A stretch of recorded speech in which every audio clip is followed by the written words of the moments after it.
That is one big pile of shit. Hey guys, how's it going? I didn't have time to load that up into StreamYard, but maybe I've already got it. How's it going? Let me know if the audio's scuffed, as it has been giving me some trouble recently. But, yes, as some people have suspected, the Tyler Oliveira video, the Poop Festival, is now actually officially live on his channel. Now, we actually suspected this, and we voted on it last time. And we said that surely it's just a ruse. But let's take it. We're not going to watch. I wanted to watch this tonight, but I think we'll do it tomorrow because I actually have a lot of these Baldoverse clips and stuff to get through. So we'll just have a brief look at the gander. This is kind of like a preview, we'll say. The end of Diwali by throwing that is a lot of shit though. Each other and rubbing it on their skin. I'm sinking.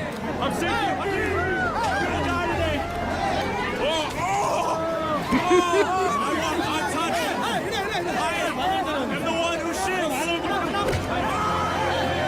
He's got his mouth open too. That's like we saw that last time. It's not going to work well for him.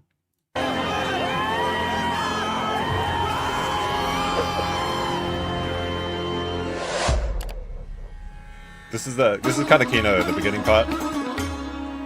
Is Tyler Oliveira's mum on OnlyFans? US YouTuber claims family being targeted. Oh no.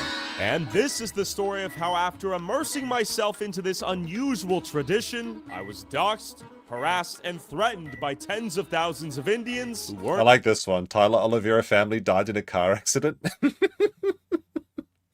They got the Indians celebrating. happy with me filming this village's holiest tradition. Hey, here's the thing. All right, that's all we watch for now. Okay, that's all we watch Tens for of now. thousands. Right, hold on a sec. Let me just get a good pause on that.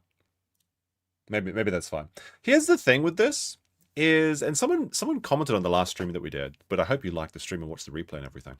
But someone commented and they said like, you know, like this is just not very fair, or like it's you know, it's taking things out of context, that sort of thing. And to be honest, I feel like this video, like, it's not going to be like, you know, take out the country of India or anything. I think like every country has their own weird traditions, some weirder than others.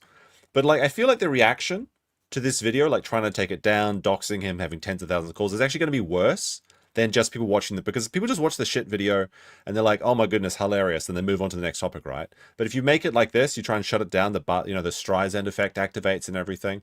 So I feel like if they just, you know, laid back, relaxed, everything would have been just fine. But that's funny how that is often the case in many stories. So if there's time for that, we'll come back to it. But first, chat, how do you rank this fit check? We'll get into the next stuff. I think that's what people are interested in. We have a lot because there's some interesting things that happened over the weekend. But can we get a rating on this fit check? 1 out of 10. Just post in chat what you think. 1 being the lowest, 10 being absolutely fire. This man is got the best fashion sense in the world. He's obviously very happy when we seethe about his clothing, even though nobody's seething. They're just laughing and pointing. It's like the literally rent-free meme. But some people have made the comparison I saw on the farms. A very fun little reference. And I think this is actually the deepest lore is accurate. He did have to get this in a secondhand store. But all right, let me go through these. Ben There Done That says, Aaron ate my goo. I've said this from the beginning. They ate each other's goo. Everyone was gay. Everyone was sucking, fucking, licking. Everything was happening in that zone. So yes, this is actually confirmed in my opinion. JD Straight Shot with a 5er says, Have I been able to zoom in on Nick's glasses yet? Can you confirm there's a giant pile of trash behind the camera? This is actually very appropriate for the first clip that we played. That is a big pile of shit. We will be going over some of the Star Trek or Star Treks leaks. Let me see where I've got this. And one of the leaks that they gave was actually, we don't even need to look at the reflection of the glasses because this is confirmed to be Nick's actual house. This is before the house was raided. This is before the drug, so this is how bad it was. Imagine how bad it would have been on the day of the actual event. Jeets do be felted though, Mr. Stancil. Perhaps. We'll have to see how they react to this. This is pretty funny. All right, where to begin? So Star Treks is a very funny individual. I think we'll try and go through this chronologically, which is the Star Treks leaks, then the Ralph stuff. And then the responding seething, and then a couple of clips that I have saved up that I want to get through, because I try and save up clips until I've got about, an hour, 2 hours worth of them, so that I can actually put it together. Like, otherwise, they kind of just become like lost in the ether if there's nothing interesting happening. But there is a couple of really funny things happened recently. First and foremost, apparently it's another win for the toe. How can you believe it? It had happened again. But they actually stalked down Aaron's inmate and gave him a call. And I can't believe they broadcast this. They must have nothing else to talk about. BobTube with the 5 says, I zoomed in. I can only see a pile of trash wearing the glasses. Very funny. Thank you for the 5-er, Mr. Bobbit, whatever. All right, so where were we? Star Trek. So Star Trek, if you weren't following from the last stream, is the mysterious leaker that some people have suggested it's me. It's not. Okay, just because they spell armor with a U, like, no, okay. There's a lot of fun theories. Who do you think it is? I think like the simplest answer is the correct one. It's just like somebody that was in the private like Baldo Elite Discord, and I was never even in the real Discord, the proper one. Before he shut down after he got mad that everyone was calling his wife a slag, and he had to retreat to locals, which is the case to this very day. But the funnest theory that I've heard recently, and I actually really like this theory, is that Star Treks is Vic Mignogna, who's still mad about Nick forcing him to go into business with Ty Beard and ultimately costing him $600,000. That is a very funny, and that's my headcanon. I know it's not true, but I like to believe it's true. No, we're not the same person, okay? I have a toilet, I'll have you know. In fact, Japan has some of the best toilets, so you know it's not me. It's a little bit dark in this room, though. I've been living in like a little cave goblin. There we go. That's better. That's better. All right, so we got through 2 really interesting Star Trek posts. So Star Trek says, in a recent stream, Nick mentioned that he wanted to write movies after he finished law school. Oh, no. The dream, the uncompleted dream that will never see fruition. That's so sad. He's a tortured author, chat. Don't you know? Imagine what his writing would be like. Now, he did review. You know what? You know what? If Nick wants to be an author, he could be one right now. All he has to do is rub out Coach Redpill's name on Wilshire Boulevard and publish it, because he's got the only fucking copy of this book. If he releases Wilshire Boulevard, maybe we can agree to never talk about him again. I need to read that book from the legendary Coach Redpill, who is now dead because he decided to advertise his border crossing in the Hungarian border crossing flea that he was getting out of Ukraine. I can't remember exactly where it was, but that's a crazy story. You never know what's going to happen in the sector, I suppose. But yeah, he could just make that Wilshire Boulevard movie in Coach's honor. Like he has the dedication to the unknown handyman. He could make the dedicated to his good friend CRP. Anyway, this reminded me of a situation with Kayla sexting buddy Ian the Star Trek gamer. After sharing her sexual desires with Ian, he suggested that she should watch a movie called Savages with Nick. I haven't seen the movie. I haven't seen this either, actually. Apparently, there is a love triangle between the lead actors. Kayla showed the movie to Nick to try and get him more comfortable with her sexual degeneracy. Yes, we do know this. She is a degenerate. She is a harlot, as the case may be. And funny thing is, actually, when Ralph was having his little, I guess it was the Fuck Merch Festival, but I think everyone came for Rekieta. We mentioned again the time that Lady Rackets was feeling up Mr. Andy Warski's cock when he was blackout drunk, which does actually technically make her a sexual predator. That's a bit weird, isn't it? But anyway, Nick wasn't overly impressed with the movie. It certainly wasn't American Beauty. After watching the movie, Kayla asked Nick if he would share her. Oh, no. Now, the thing is, because nobody knows who Star Trek is, and he doesn't post any of his... Yes, so she's a slatternly woman, as I believe Godwinson has described her. Here's the question. Do you think that the Star Trek's leaks are legit? I think they're so funny they have to be legit. That's the way that we rank things on this channel, is if it's very funny, it's true. Okay? I want to believe this because it's just hilarious. But this does answer the question that a lot of people have had, is who decided to swing first, Nick or Kayla? And when you go back and think about it, there's a lot of degeneracy that was on display for a long time. And it seems that Nick has been the victim of the age-old saying, you can never turn a whore into a housewife. But we'll go back a bit. As I think, I'm not sure if it's this post or the next one where he talks about the Matt from, not Matt from Tinder, but he may as well have been. Let's see. After watching the movie, Kayla asked Nick if he would share her. Men, no matter where you are in your relationship, if your woman asks you if you can share her, the answer is no. And the answer is also that your marriage is over. It's time to divorce the bitch. Initially, he said no. And that's when Kayla decided to tell Nick about Ian, the Star Trek gamer. This became the worst day in his life. Now, this is another question that has been answered, apparently, allegedly, by Mr. Star Treks. And I'm not sure if this is really the worst day ever, because I assume that the worst day ever had to be something like, he got a pancreatic cancer diagnosis, and that's why he said he's only got 10 years left to live. He found out that his children weren't his. He found out that he's never going to have hard on again, even with the extra 10 level rougette for men. Something like that. It had to be that. Not to learn that his wife had been emotionally cheating on him with someone playing Star Trek online. But kind of a funny story, because I actually have heard about this stuff in the past. Not related to Nick, but women cheating on online MMOs is apparently a fairly common thing, because MMOs are an escape from fantasy. An escape to fantasy from the horrors of reality. And what's more horrible than if you're in a relationship with a man that you hate? So I actually remember when I was playing World of Warcraft that a woman broke up 2 relationships and moved from Southeast Asia to Texas to marry the main tank because she was the pocket healer, and that destroyed my MC rating opportunities. So it was very sad for me. But so I have seen this happen to myself, not to myself, sorry, but I've seen this happen myself and to many others. I have never dated anyone online, and I never would, because that's very silly. Very, very indeed silly. But more likely than you think, apparently. Not so long after the worst day, Nick relented, and after a short while, they came up with the sharing plan. Relationships outside the marriage would be limited to physical contact.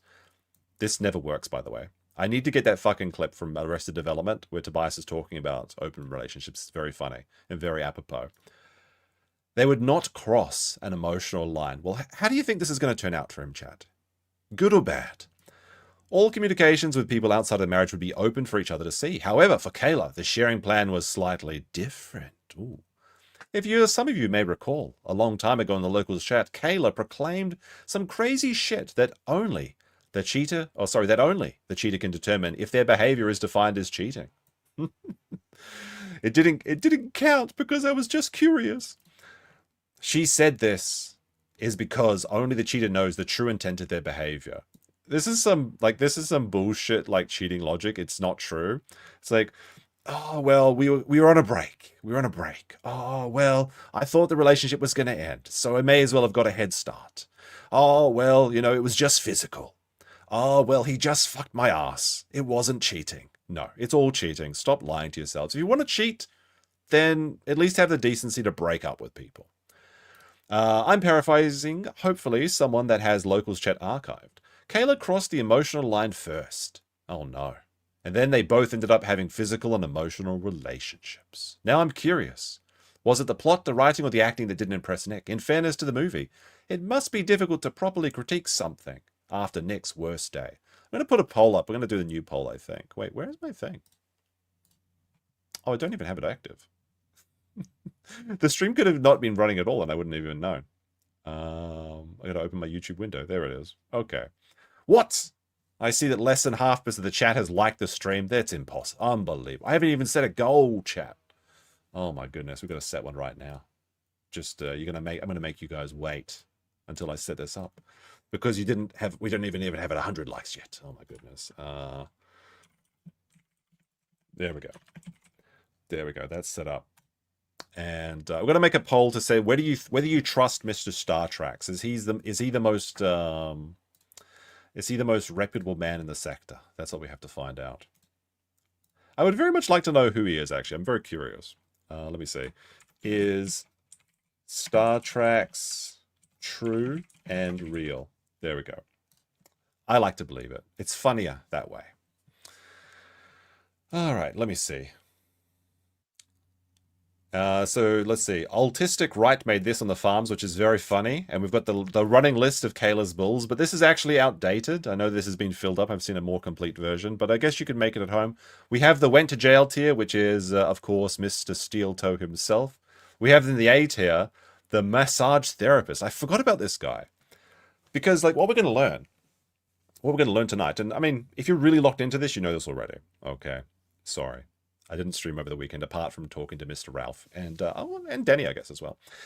But it also came out that during their engagement, Nick Rekieta drove his wife to another man's house, Matt, potentially from Tinder and potentially the same Matt that he was judging when he was talking about Jack Murphy, because Kayla had some unresolved feelings, so she had to have the lonely time alone to come to the conclusion that she was ready to marry Nick. Well, I think what happened is she went to the motel, she had her fun, she looked at Mr. Matt's finances, and she said, you know what, Matt, you're great, but you don't have millionaire grandparents. But I'd forgotten about the massage therapist. Like, when you put all of these things together, the relationship is very funny. So you've got them before they got married, and Kayla wasn't a virgin when they got married, let's be honest here, okay? She was asking to see the BBCs in university with her cheerleading gang. This is a true and real fact. She was sleeping around, obviously, as a cheerleader. She was being driven to men's houses so that she could decide if her feelings were complete. She was going to massage therapists, getting her boobs rubbed, and then coming back for seconds. Then she was emotionally cheating in Star Trek. Then they were going to hedonism on Wife Swap Weekend. Then she's going to Mexico alone, I guess, but technically with her family, like her sisters. She's going without Nick, is the point. She's going to Mexico with her sister-in-law or some shit. Very stupid of Nick to confirm that as trying to own Ralph. And I'll tell you why later. But then you've got everything else. Then you've got the steel toe. It's the long list. The long list. It gets ever longer as the more stories get released. So what is this? Now, Star Trek does confirm. He says, I'm not sure if it matters or not for your list, but Kayla never banged Ian the Star Trek boy. Oh no. He's still stuck in the Delta Quadrant, and she's over in the Alpha Quadrant. They're Star Trek crossed lovers. See what I did there? The humiliation caused by Ian is akin to a bull, so I believe he belongs on the list. I would create two vertical columns, bulls and cows. Kayla enjoys women as well. They also tried to swing, like, there's also two alleged swinging stories, now that I remember. One from Yellow Flash, and one from, I can't remember who confirmed it, but there's someone who was talking about Gothic Sushi. They were trying to get her to swing on them as well. All right, which brings us to this one, which is a very, very funny. It even got featured. Let's see. A mysterious account has posted what appears to be the cluttered inside. Now, I believe this is where Nick hides out just before the cuck session begins. Ethan, Ralph, can you confirm this statement? Now, I believe this is because I didn't really play it on my show because it kind of happened after we've done everything. But Ethan Ralph showed up on EVS's stream, and Nick turned tail and ran. After Ralph said, "What, are you scared, bish?" It was very funny, and look, a lot of people have problems with Ralph, but when he's funny, he's very funny.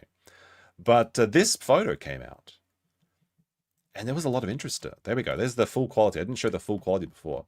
Now, some people were saying, like, well, maybe this could be AI. Maybe it's like someone else's house.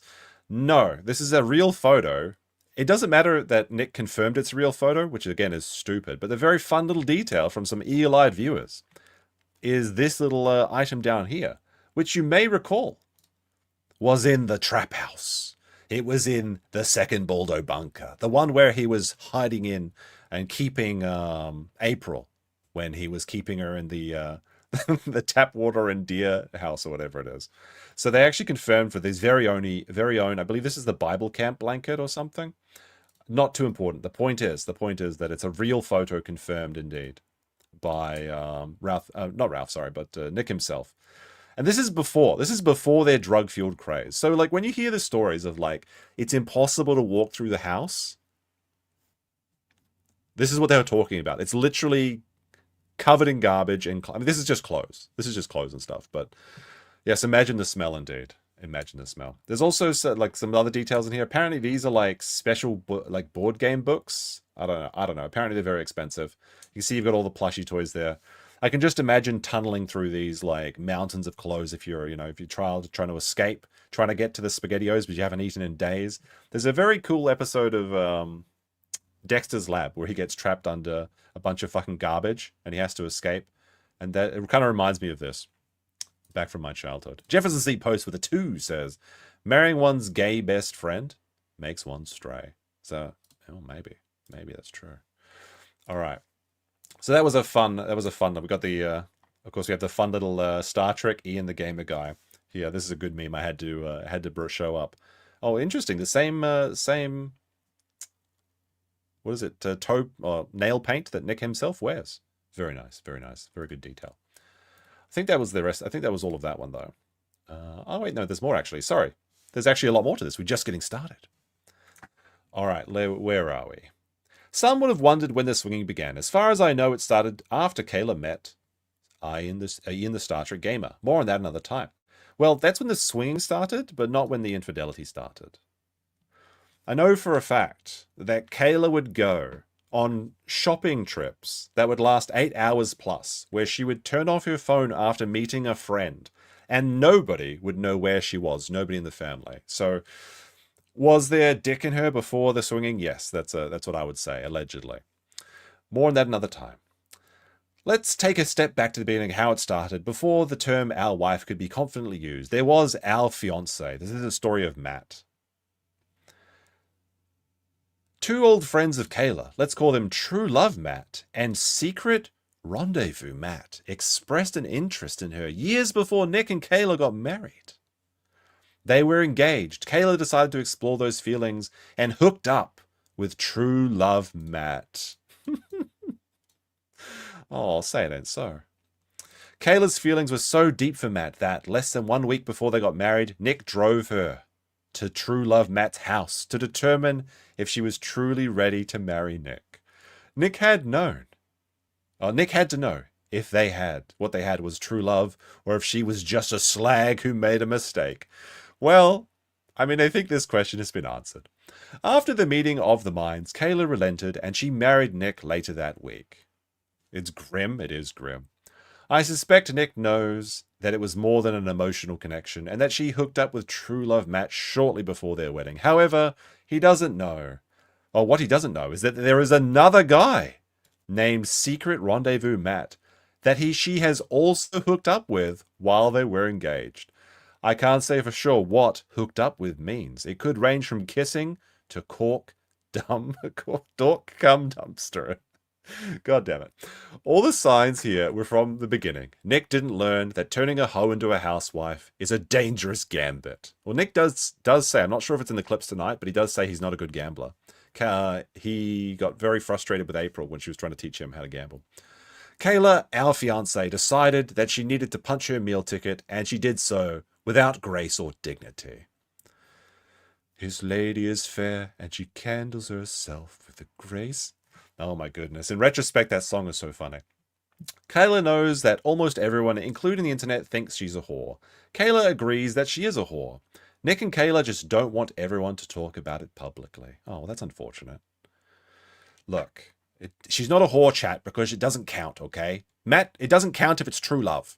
It doesn't count if if you've already had sex with someone called Matt, then it doesn't matter if you have sex with someone called Matt again, because it's the same dick essentially, right? Even if they're different people. This is the logic this is the slag logic that I'm breaking down for you. Now, this is a good question. Where we see the cut cave pictures. So this is a question that we've asked the chat as well. I'm just stealing some memes from the Kiwi farms. They're very funny people. What does Kayla do? Great question. Does she feed children? Does she drive around? Does she clean the home? Does she do laundry? No. Does she sleep? Yep. Does she eat? Yep. Does she watch Star Trek? Yep. Does she sext? Does she send nudes? There you go. Your name's Matt. Well, you've got a chance, my friend. But I would recommend that you wrap it. That would be some good advice right there. Now, where to go from here? What was this one? Let me see.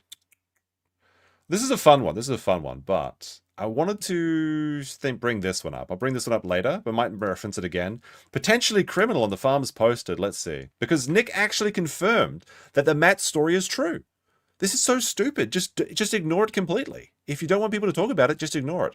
But when referenced the Matt story on Camelot show, because after he spent 5 hours watching Ethan Ralph, terrified about what was going to be dropped, and I'll talk about that, I guess, next. Well, when it comes up. But he spent 5 hours watching Ethan Ralph's kill stream, the illustrious kill stream, in fact, because he was terrified of what Ralph might reveal. Now, when Ralph finished streaming, he decided to make an announcement that he would go on to Camelot's show for his post-Seethes session, and then stream to his own audience that he hates. Now, because he hates his audience, he didn't actually stream that day. Although I believe he did another episode of Kurt's Cooking today, so congratulations, local supporters. But he said, and Nick's words were something to the effect of, the Matt story is a bastardization of the story. Now, what we know about Nick is that if he says that a story is not accurate, not factual, then it's absolutely true. It just has to be true. So Illuminati Order said, Nick said it's the bastardization of the story. It can mean only be interpreted in two ways. This is exactly what happened. It's even worse than the Star Trek story. And then potentially criminal, licensed attorney in Ohio has option 3. Nick will claim that the guy's name is spelt Matt with 1 T, therefore the meaning we all got it wrong. And I have to say, this is exactly how Nick lies. He looks for one tiny little detail, and then he just says, well, no, that's not true. That's not true. That's not true. So very funny. Very funny, Sean. We might get back to that in a second. Nakadashi Tomodachi, which again is still a very funny name. And I should be the one person that pronounces this correctly, because I actually know what it means. But not that it's like super secret or anything. But to the $2, he says Sufferbish. Yes, I think a couple of your chats come up through this. Now, Scarebro, friend of the show, posted a couple of funny ones. This is a funny clip. Nick Rekieta is mocked by his audience for ruining a $1 million career. Nick claims to be a millionaire on paper. Uh-oh. Including the house that he lives in, which is owned by a trust. Basically what this means is that from the millions of dollars that he earned from YouTube, and I believe over $1 million in super chats alone. No, maybe was it 2 million? No, it was $1.4 million in super chats alone. I think I estimated that he made about 4 million plus during his YouTube career, with like contracts and everything like that, wasted Rumble deals and things.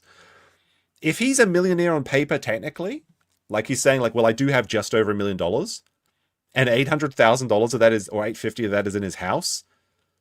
Oh, buddy. So he's down to 100K? With a family of 7? And a lawsuit against Aaron? And all of this shit that he keeps putting into? Oh, buddy, it's not going to last long. You're going to have to start working again. Maybe the trust fund will get him through it. I don't know. But that's not good. I mean, yeah, it'd be nice if we all had $800,000 houses, but that house is in a trust. Is that why he was trying to get it mortgaged? Because he tried that. I don't think it worked very well. Oh no, he did put it more. He mortgaged it, but then I think he paid it off now. I'm not sure. Maybe he's still paying the mortgage payments on it. That's why he did it though. He risked that asset because he's running out of cash. I mean, it goes pretty quick when you're spending $15,000 on cocaine and bullshit. I mean, just $5,000 a month on snacks or some shit. Not going to last long. How are your kids going to go to college? Are they going to be able to have their own first car? Are you able to help your kids in any way?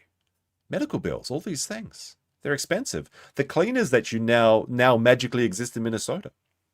It's not looking good, bros. It's not looking good. It's grim. Nick claims he's still a millionaire on paper, including the house that he lives in, which is owned by a trust. There is speculation that due to Nick's implosion trying to be an adult, Bob and Celeste told Nick he's no longer required to pretend to work. Just raise the kids and don't be an embarrassment. Room and board are covered. I feel like there's some truth to this. This would explain his erratic streaming schedule, going weeks at a time without content. I think there's more to this because I'm pretty sure part of his probation is that he has to be gainfully employed. So he has to at least pretend to work. But he definitely has been getting desperate. And an example of this is that he's now making a promise to his longtime fans and supporters, which I have no idea why they are still there. But now he's trying to paygate the episodes of the amazing Unbreaded show. He said, like, for just 1 year subscription to his locals, which is, I guess, is what, 5 times 20. So is it $20 or is it, no, would it be 12 times 5? How much does a local subscription cost? $5. So, okay. So it should be like what, 60, 70 bucks. So for every 60 to 70 bucks he gets on locals, as long as it's, rebilling is automatically selected, he will read 1 page of Unbreaded. That's how desperate he's getting. $70 per Unbreaded page. No one has taken him up on this offer, though, so far, which is very unfortunate. It was very smart of him to get those year-long subscriptions to locals up front, but people aren't subscribing. In fact, he's getting a lot of messages that are saying, Nick, until you start putting out regular content, I'm withholding my tithing. The support is not coming in. It's very sad. Unbreaded was funny for like 5 minutes. I think, yeah, like I really was annoyed by Unbreaded when it first came out. It kind of became like a bit of an earworm just saying Unbreaded, but the actual reading of the pages was pretty cringe. All right. However, any money for personal indulgences Nick has to earn on his own. Are you really a man if your parents are covering room and board and you're basically doing a paper out so you can have personal spending money? Let's check out the clip. Is how does it feel being a former millionaire? Oh, I'm no longer a millionaire. Okay. Thanks for telling me. That's got to suck, which you are intimately familiar with. He's gay. That's the chat. Why, if I had a golden ticket, burned it and was only saved by being the son of a rich man? Eesh. I'm not the son of a rich man. I'm just going to reference that not on civil. Sorry, I'm like, you see this one where it's like Nick will claim that the guy's name is spelt Matt without a T. Therefore, the me going to got it all wrong. He's literally doing that right now, because it's not that he's a son of a rich parent. He's the son, or I guess the grandson of rich grandparents, literal oil barons at this point. So it's like, actually, chat, my father wasn't rich. It's my grandmother. All right, well, I guess congratulations, you got him. Wow. It's amazing how many people tell me about my family and they get the most basic facts wrong. And these facts aren't really secret. So I'll leave you to figure it out. Oh, the mystery. Press for Time says, you a millionaire? Why? Look at the first of all, look at the face. Second, why would you answer this question? Just ignore and move on, okay? You called the chatter a cocksucker, okay? You've got rich grandparents. You don't have to tell people that. Just don't give any more information. I mean, yeah. I guess. Yes. Oh. Wow, I didn't even realize you said that there. It doesn't feel like it sometimes.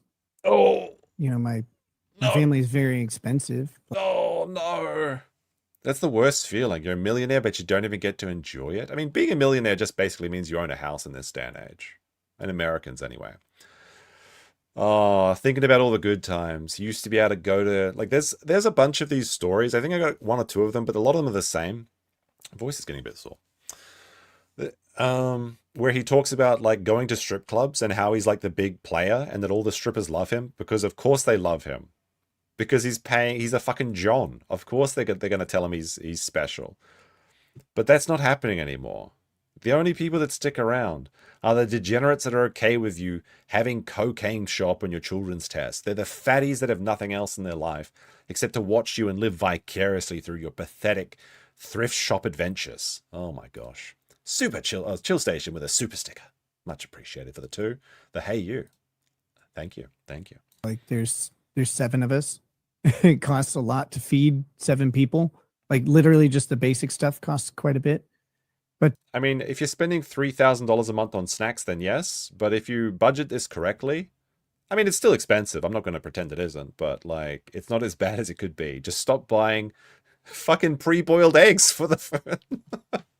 He actually buys, I'm not even joking, he buys pre-boiled eggs. Oh my goodness. Imagine setting an egg timer. The audacity of it all. I think on paper, I'm a millionaire. Oh, must be a good feeling, right? The house that you can't sell. Minnesota, you can't leave. I don't know. I don't know what to say about it. Just don't say anything. Just call him a cocksucker and move on. The house I live in alone is pretty damn close. Yeah, it's like, I think it's like 850,000. So then he maybe has 150 left in liquid assets. And that's, I mean, if he's counting his house, his car, anything else he has, all of his knickknacks and things in the house, then maybe it's even less. Maybe it's something in the range of $10, $20, $30,000. And he gets like, you know, nobody knows for exactly how much, but he gets a certain amount per kid per month from the trust fund. So I guess you could try popping out a couple more kids or something. That might work, but probably not. Probably not at this age. Oh, it's getting bleak. You're going to have to start buying the discount shrimp that Melanie Mack eats on the quartering show. BobTube says, my fam is so expensive. By the way, check out my Joker art and Costner guitar. Oh, that's true. He's going to have to start selling his toys. And you know, from when his Transformers were taken away, that was the biggest injustice in the world. He can't even afford to go get them back from that bitch.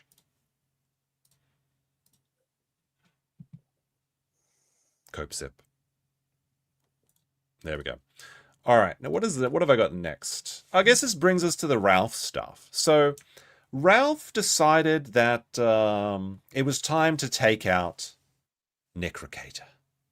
Now, Ralph previously had a big beef with Nick. Okay, this is one of the first ones. It's not that interesting, this one, but you do see him doing his little worm stance, the fucking Men in Black worm stance, with his little Nirvana shirt. But basically, Ralph gave Nick an ultimatum, and he said, "What, are you scared, bish?" And Nick did not acquiesce to his demands, so Ralph decided to share a bunch of details. Now, the fact that Nick trusted him at all is frankly insane, because, you know, Ralph called his wife a whore, which Ralph was 100% correct about. He called his children retarded.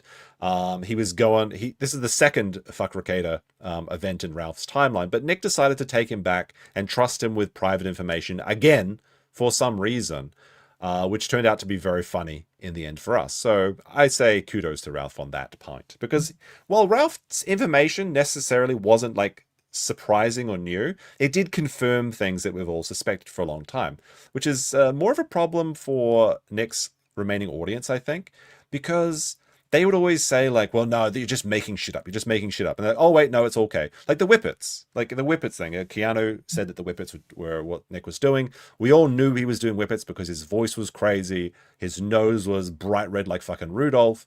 And he had blue fucking fingers. We all know he was doing Whippets. But no, he's like, no, Sean, I don't do the Whippets. They say I hit my children, Sean. They say that I do coke, Sean. They say I do wife shopping, Sean. And then guess what? It's all fucking true. And Nick actually confirmed he doesn't do Whippets. So I think Ralph maybe had the impression that by revealing this, it would, because it is technically breaking Nick's probation. Now, will Minnesota care about it? I don't think so. And also, personally, I think that Ralph's holding a little bit more to his chest, because one of the things that I asked Ralph while I was talking to him was, has Nick specifically or implicitly asked you to go after Aaron? And I think that he has, but I think that Ralph is being smart and not telling us the answer to that, because he very well may be dragged back into court if he admits that. Although it would have been great to get a confirmation on that, because then, even though I don't think that Aaron's HRO is going to hold up eventually, it may have been one of the things that would finally give the toe another win. Not that he needs it, I suppose, after the recent events.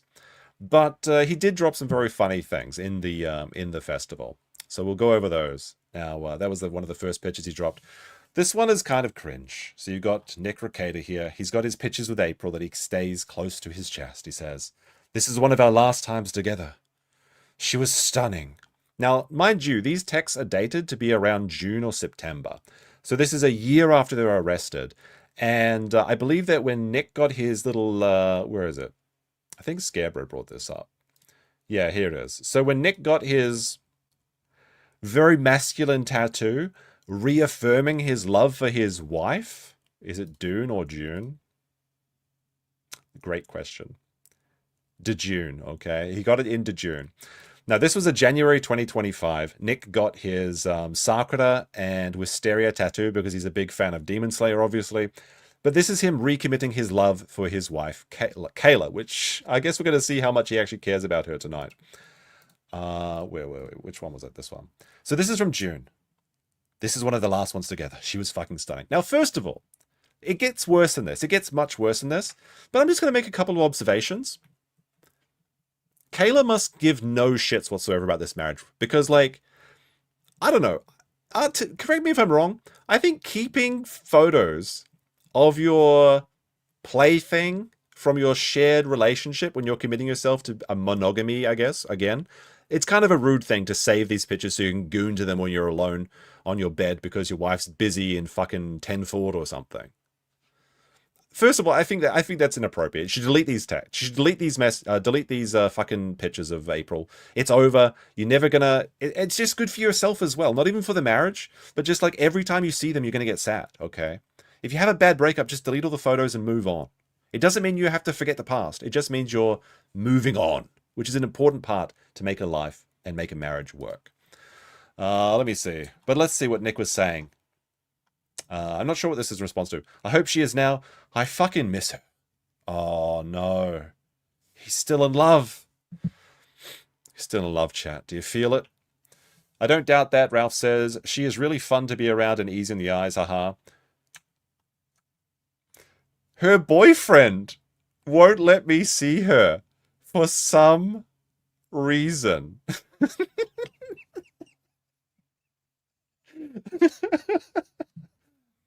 April's boyfriend, now husband, sounds like a good guy. It's like, oh my goodness, what a monster!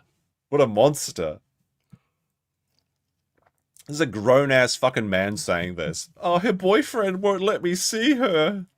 That's a yikes. It's a big yikes. No idea why. I don't know if Nick is trying to be funny here or if he actually just believes this, but he's so delusional. I think I choose to believe that he literally thinks it's totally appropriate to be able to talk to this chick's, or for this boyfriend to allow her girlfriend to go back to a man that she fucking was in a quadruple sextuplet or whatever.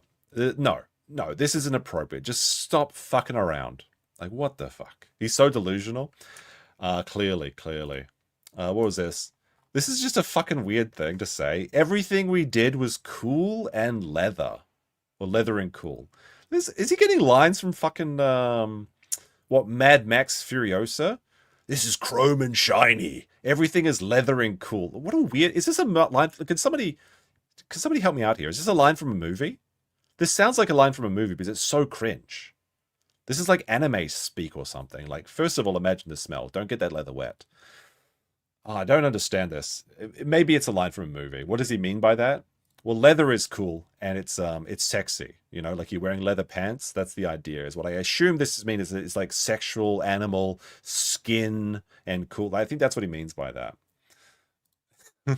Witness mean Minnesota 6. Maybe. What was this one?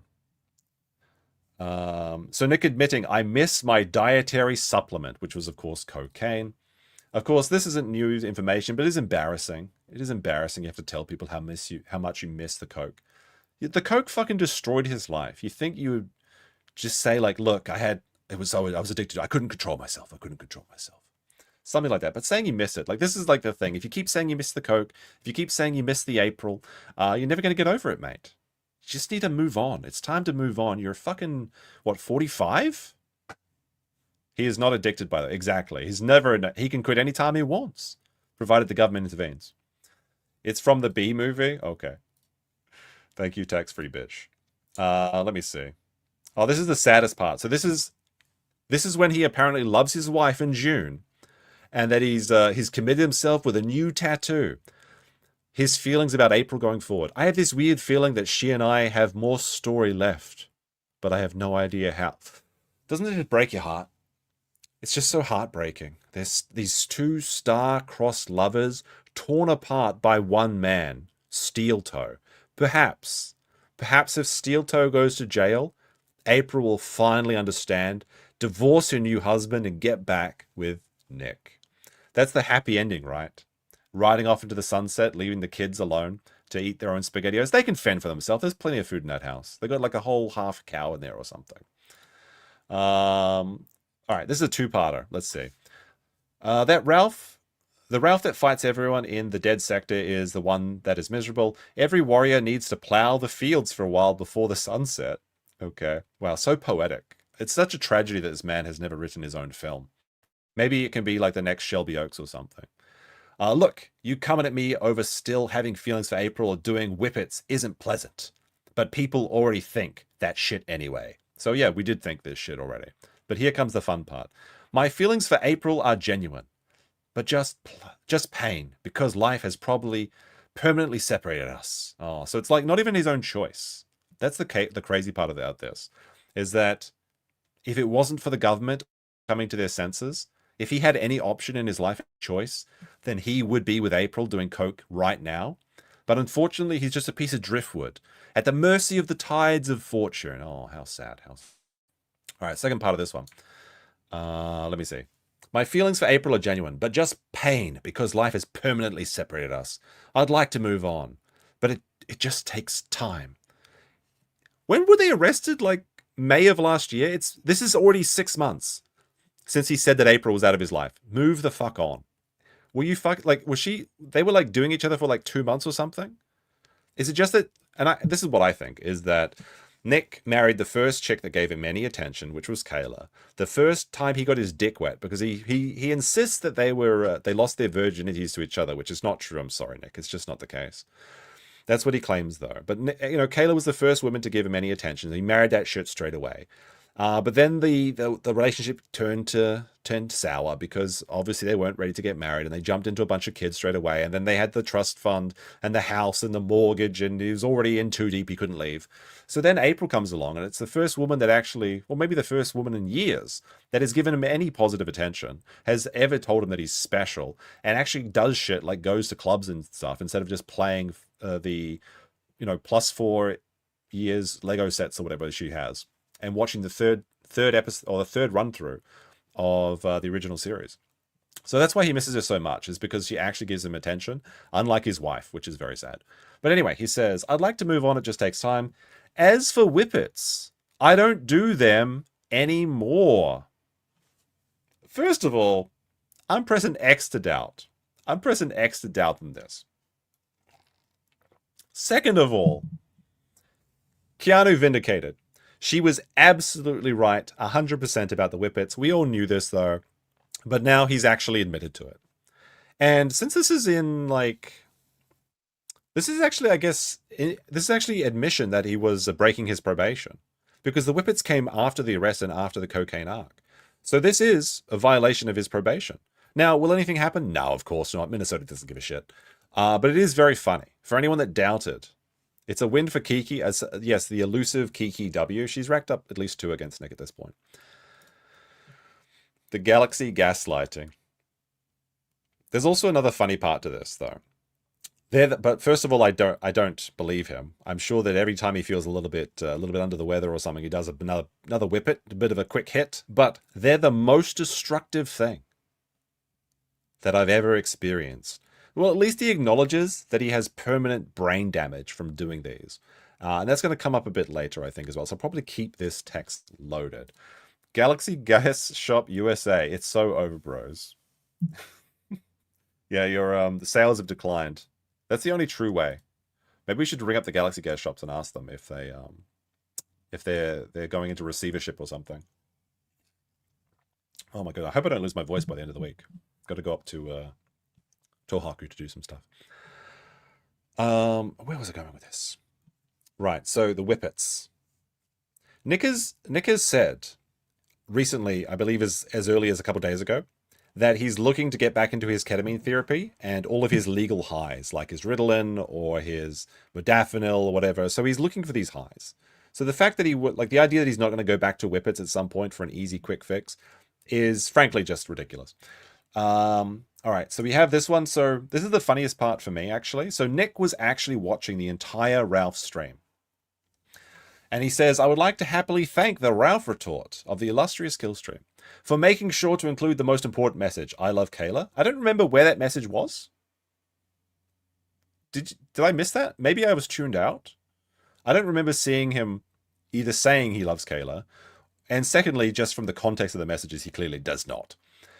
But he says, I do dearly. We've been through a lot and talking about the realities and struggling with the errant emotions is something I've tried to do plenty, both in private and public. The past happened. There is value in these experiences and there's pain in the ripples. Still, at the end of the day, I love my wife. If you think he loves his wife, press 1. If you think he loves anyone else than his wife, press 2. And partner. Can you say partner of 21 years if you're not even really together? I mean, that's ridiculous. I still enjoy my time with her, press X to doubt on that, and I still look forward to the stories we all write together. I'm missing a lot of fucking 2s. Now, here's what gets me. And this is something I want to people to think about. If Ralph had nothing to like, so Nick is trying to, this is trying to be his W, is that like Ralph admitted that Nick loves his wife, which I don't see. Maybe I'm just blind here. I don't know. I don't see it, Chief.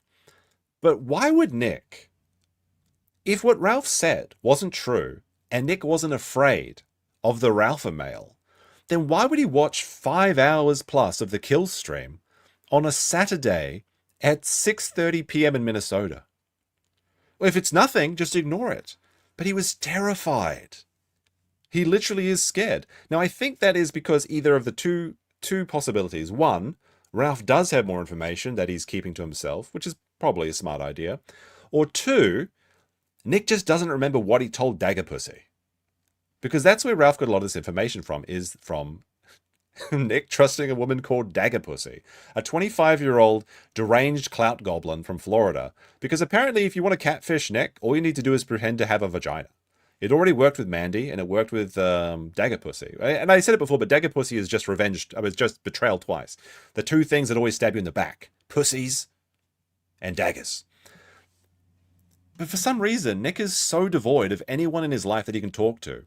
He has no soulmate, nobody to call his own, and no wife by his side, that he has to vent and give his deepest secrets to rando 25-year-old sleuths from Florida that are obsessed with boning Mersh. It's a bit weird. It's a bit weird. Is Nick still drinking? I don't think so. I mean, he's probably tried to snick one or two twice, past the goalie or whatever. But he's found other stuff, specifically whippets and basically every legal drug he can get his hands on. But like, that's what I'm saying, is like, surely there has to be something here that we're not seeing, because again, if what Ralph was saying was relevant, Nick just wouldn't pay attention. He'd be enjoying his life, or perhaps spending it with his children or a family that he loves, allegedly, right? But like 5 hours on a Saturday, is there nothing else to do in the Baldo bunker? So that's why I think that Ralph that really got to Nick here. This is just a funny one. Power Washer Simonjoya says, "I love Kayla." Meanwhile, in the DMs, and this is actually the first one that Ralph shared. I should have labeled this first, but it was just, I thought that this response was pretty funny after Nick's statement. "Don't care. Miss this. Don't actually want anybody else." I mean, that just sums it up. Don't want anyone else. Not your family, not your father, not your mother, not your wife, not your 5 children. Don't want anything else. And he said this in June of this year. That's pathetic. Absolutely pathetic. People have said, like, why would you throw it away for a crumb of pussy? I don't know. Who is that? That's April. This is a picture of April. I think this is before she got the awful 3-wolf moon tattoo, so it's a slightly improved version of April. She's depreciated in value since this photo, but she did get married, so I guess it doesn't matter. He's A+, yes. Oh, we gotta put on the, oh, you know what? We forgot to put on the banners for the thing. First of all, the Ape Escape. She's married. Congratulations, April. Ah, we got away. You're married. Then we're going to put on the cats. There we go. I forgot them. People need to remind me. I don't do the next streams as often these days, so I forget the order that we have. Chill Station with 2 says, LOL. Yes, it is a big lol moment. This is such a funny one, though. Okay, so we don't need that. Which brings us into the clip segment. So we're going to go through some Nick clips, and let's have a look at this one. I don't know if we'll have time for all of them, but I think they're all got something funny to talk about. So I tried to start a little bit early. This is called Nick's Law Show Goal Ideas. All right, let's see if he hits the goal in this one. I have some plans to like, you know, encourage people to do like locals memberships and stuff like that. And I've also been wondering how to incorporate unbreaded. And I'm starting to think like maybe we do a deal with the channel. Deal. Anyone who signs up for a year of locals, when they do it, sign up for that year of locals, and then just throw away $65 and then he'll read 1 page of unbreaded. Let me know what page of unbreaded they want read. You know, maybe we do something like that. Chief Danier, yes, those are, I'm working on them. Again, it's really expensive. It's fucking expensive, but that's okay. I promised a thing. What is he watching? This better not be fucking Kurt. Is this a Kurt video? Dating standards are okay, lol. If I go to Kurt's channel right now, can somebody tell me, is this on 1.5? No, I think it's on 1.2. It's on 1.52. I will deliver. This better not be a fucking Kurt video. There's been some speed bumps. I haven't decided on this yet, but I was thinking it might be funny for the main show to set up if we get to a certain level of Camelot does he does Naked Snake, right? I think he makes $500. He does Naked Snake. It's a business meeting, chat. We've got a business meeting. How can we make more fucking money? So I'm thinking maybe we'll set up a goal. So that's on Coke's and if we get to a certain level, I'll do an instant read drug test, and I'll just buy a whole bunch of those from Walmart so that I have them around.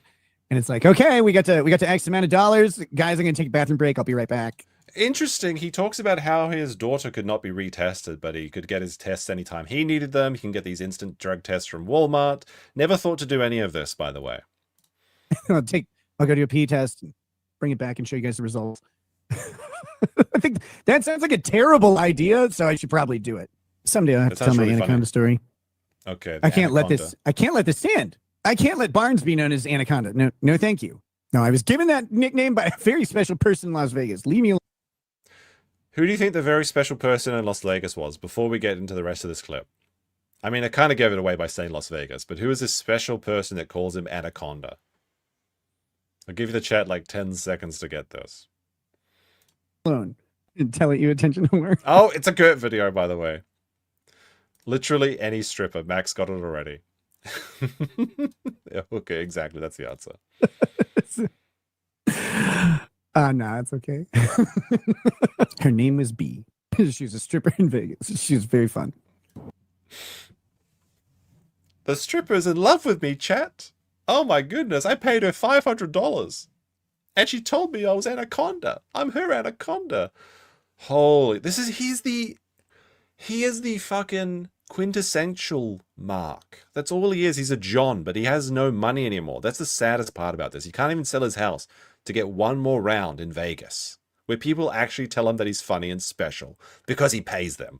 I'm not sure if I've got the clip in here, but he literally talks about another one where he goes to a club and the club owner comes up and is like, I'm not even joking. He literally says this.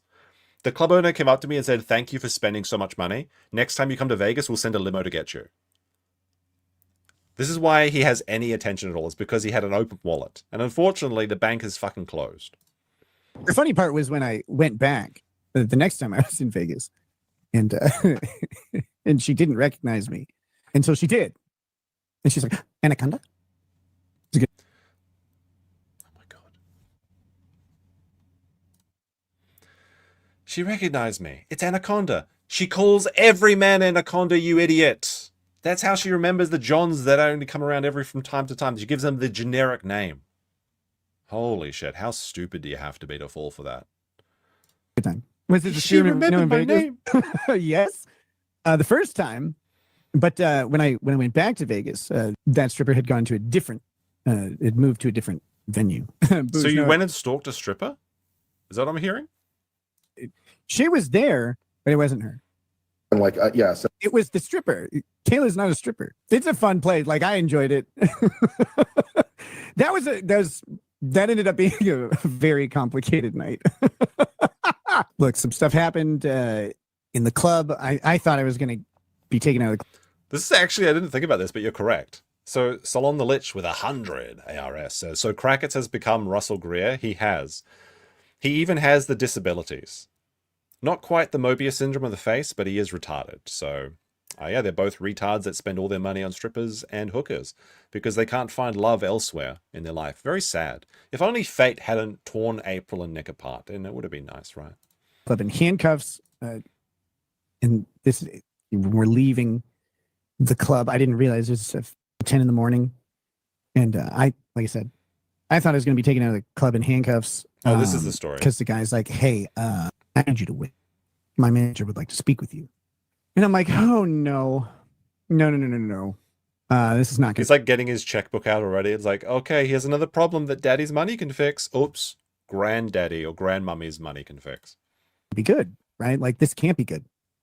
Manager came up to me. Kayla's not a stripper. Her grift is much more sophisticated. Look. Kayla has way more tattoos than the average stripper. And he says, I would just like to say my name is whatever. I don't remember his name. He goes, I've been a manager here for 20 years. And I want to thank you so much for coming here. And the next time you want to come here, please give me a call. And no matter how many friends you have, we will send limos to pick you up. And there will be no cover charge for you or anyone in your party. You can come into the club. And we'll have limos to take you back wherever you're going, back to your hotel or back to home. And then I was like, oh shit! Like this is way worse than getting arrested. Like this. Even Nick realizes that the reason they're being nice to him is because his bank was depleted from this adventure. Like this is like supposed to be like a cool story, I suppose. They didn't even they're not even going to charge us cover charge next. Yeah, but you spent like fucking $5,000 in a club. Congratulations, it's gone, and it's gone, and now you have to eat the discount shrimp from Costco. It's way worse.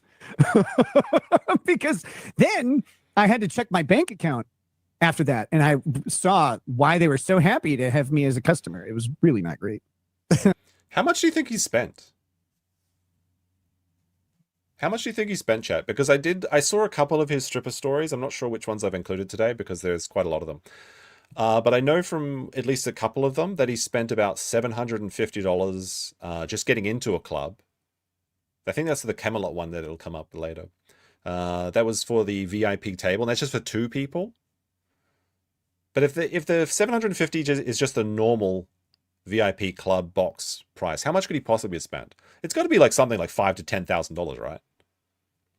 How much can you even spend that much when you can't drink? This is when he could drink, though. These are all pre-cocaine stories. Nick was actually talks about exactly why this would happen. It's because he opens his bank account and buys everyone drinks. He thinks it's funny and weird, and it makes people open up and talk to him. Yeah, of course, when you're buying people free fucking drinks all night, they're gonna give you attention. So he literally has admitted this in the past, that he just buys everyone drinks in the club because he has to buy in friendship. He's not interesting enough.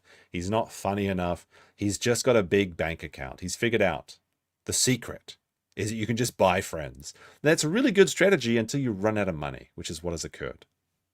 I didn't give a great blowjob. I just spent so much money. God, it was a disaster.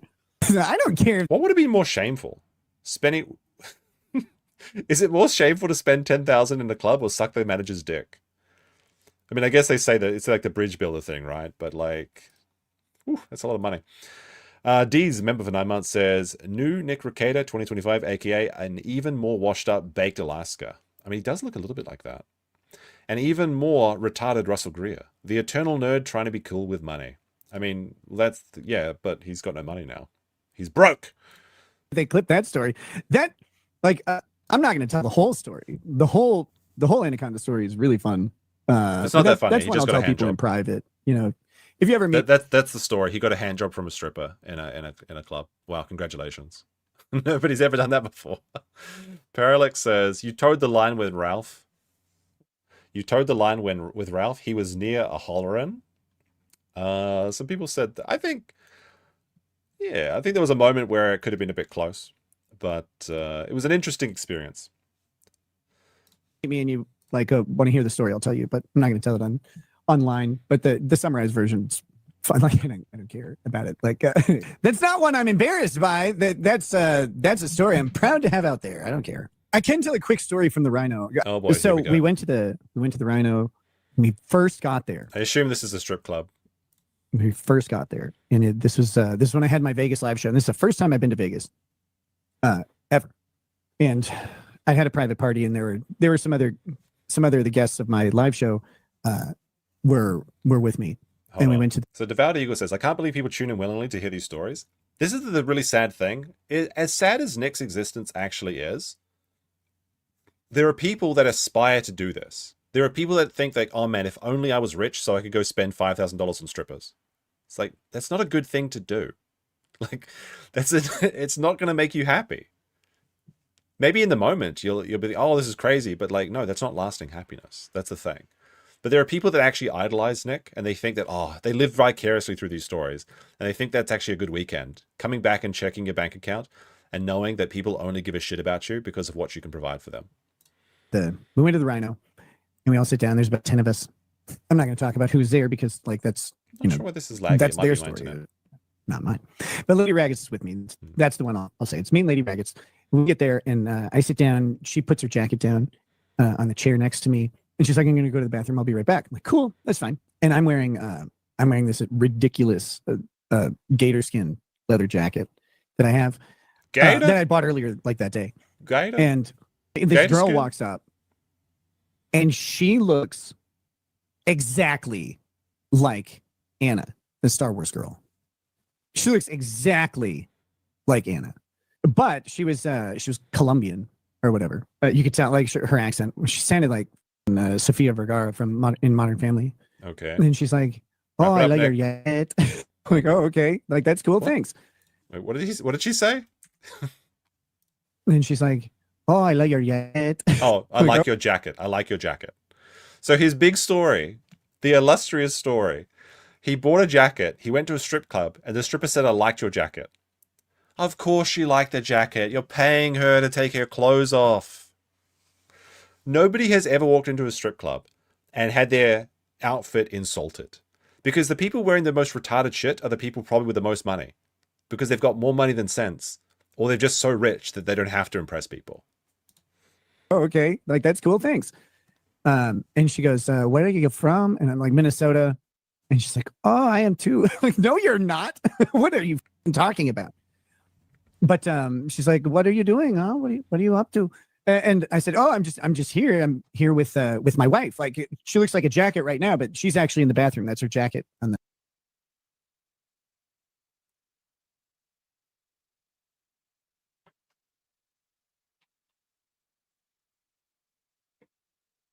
I'm just going to replay this. So this is what happened. So the stripper comes along and is like, "I like your jacket." And is like, "Oh yeah, I'm just here with my wife. She looks like a jacket right now. She'll be right back. This is what? So funny. This is a funny story. It's funny and weird, in fact. Chair. She'll be back in a minute. And she stops. She looks at me, and she goes, Wow. "You got a wife?" I said, "Yeah." "I fucking hate women."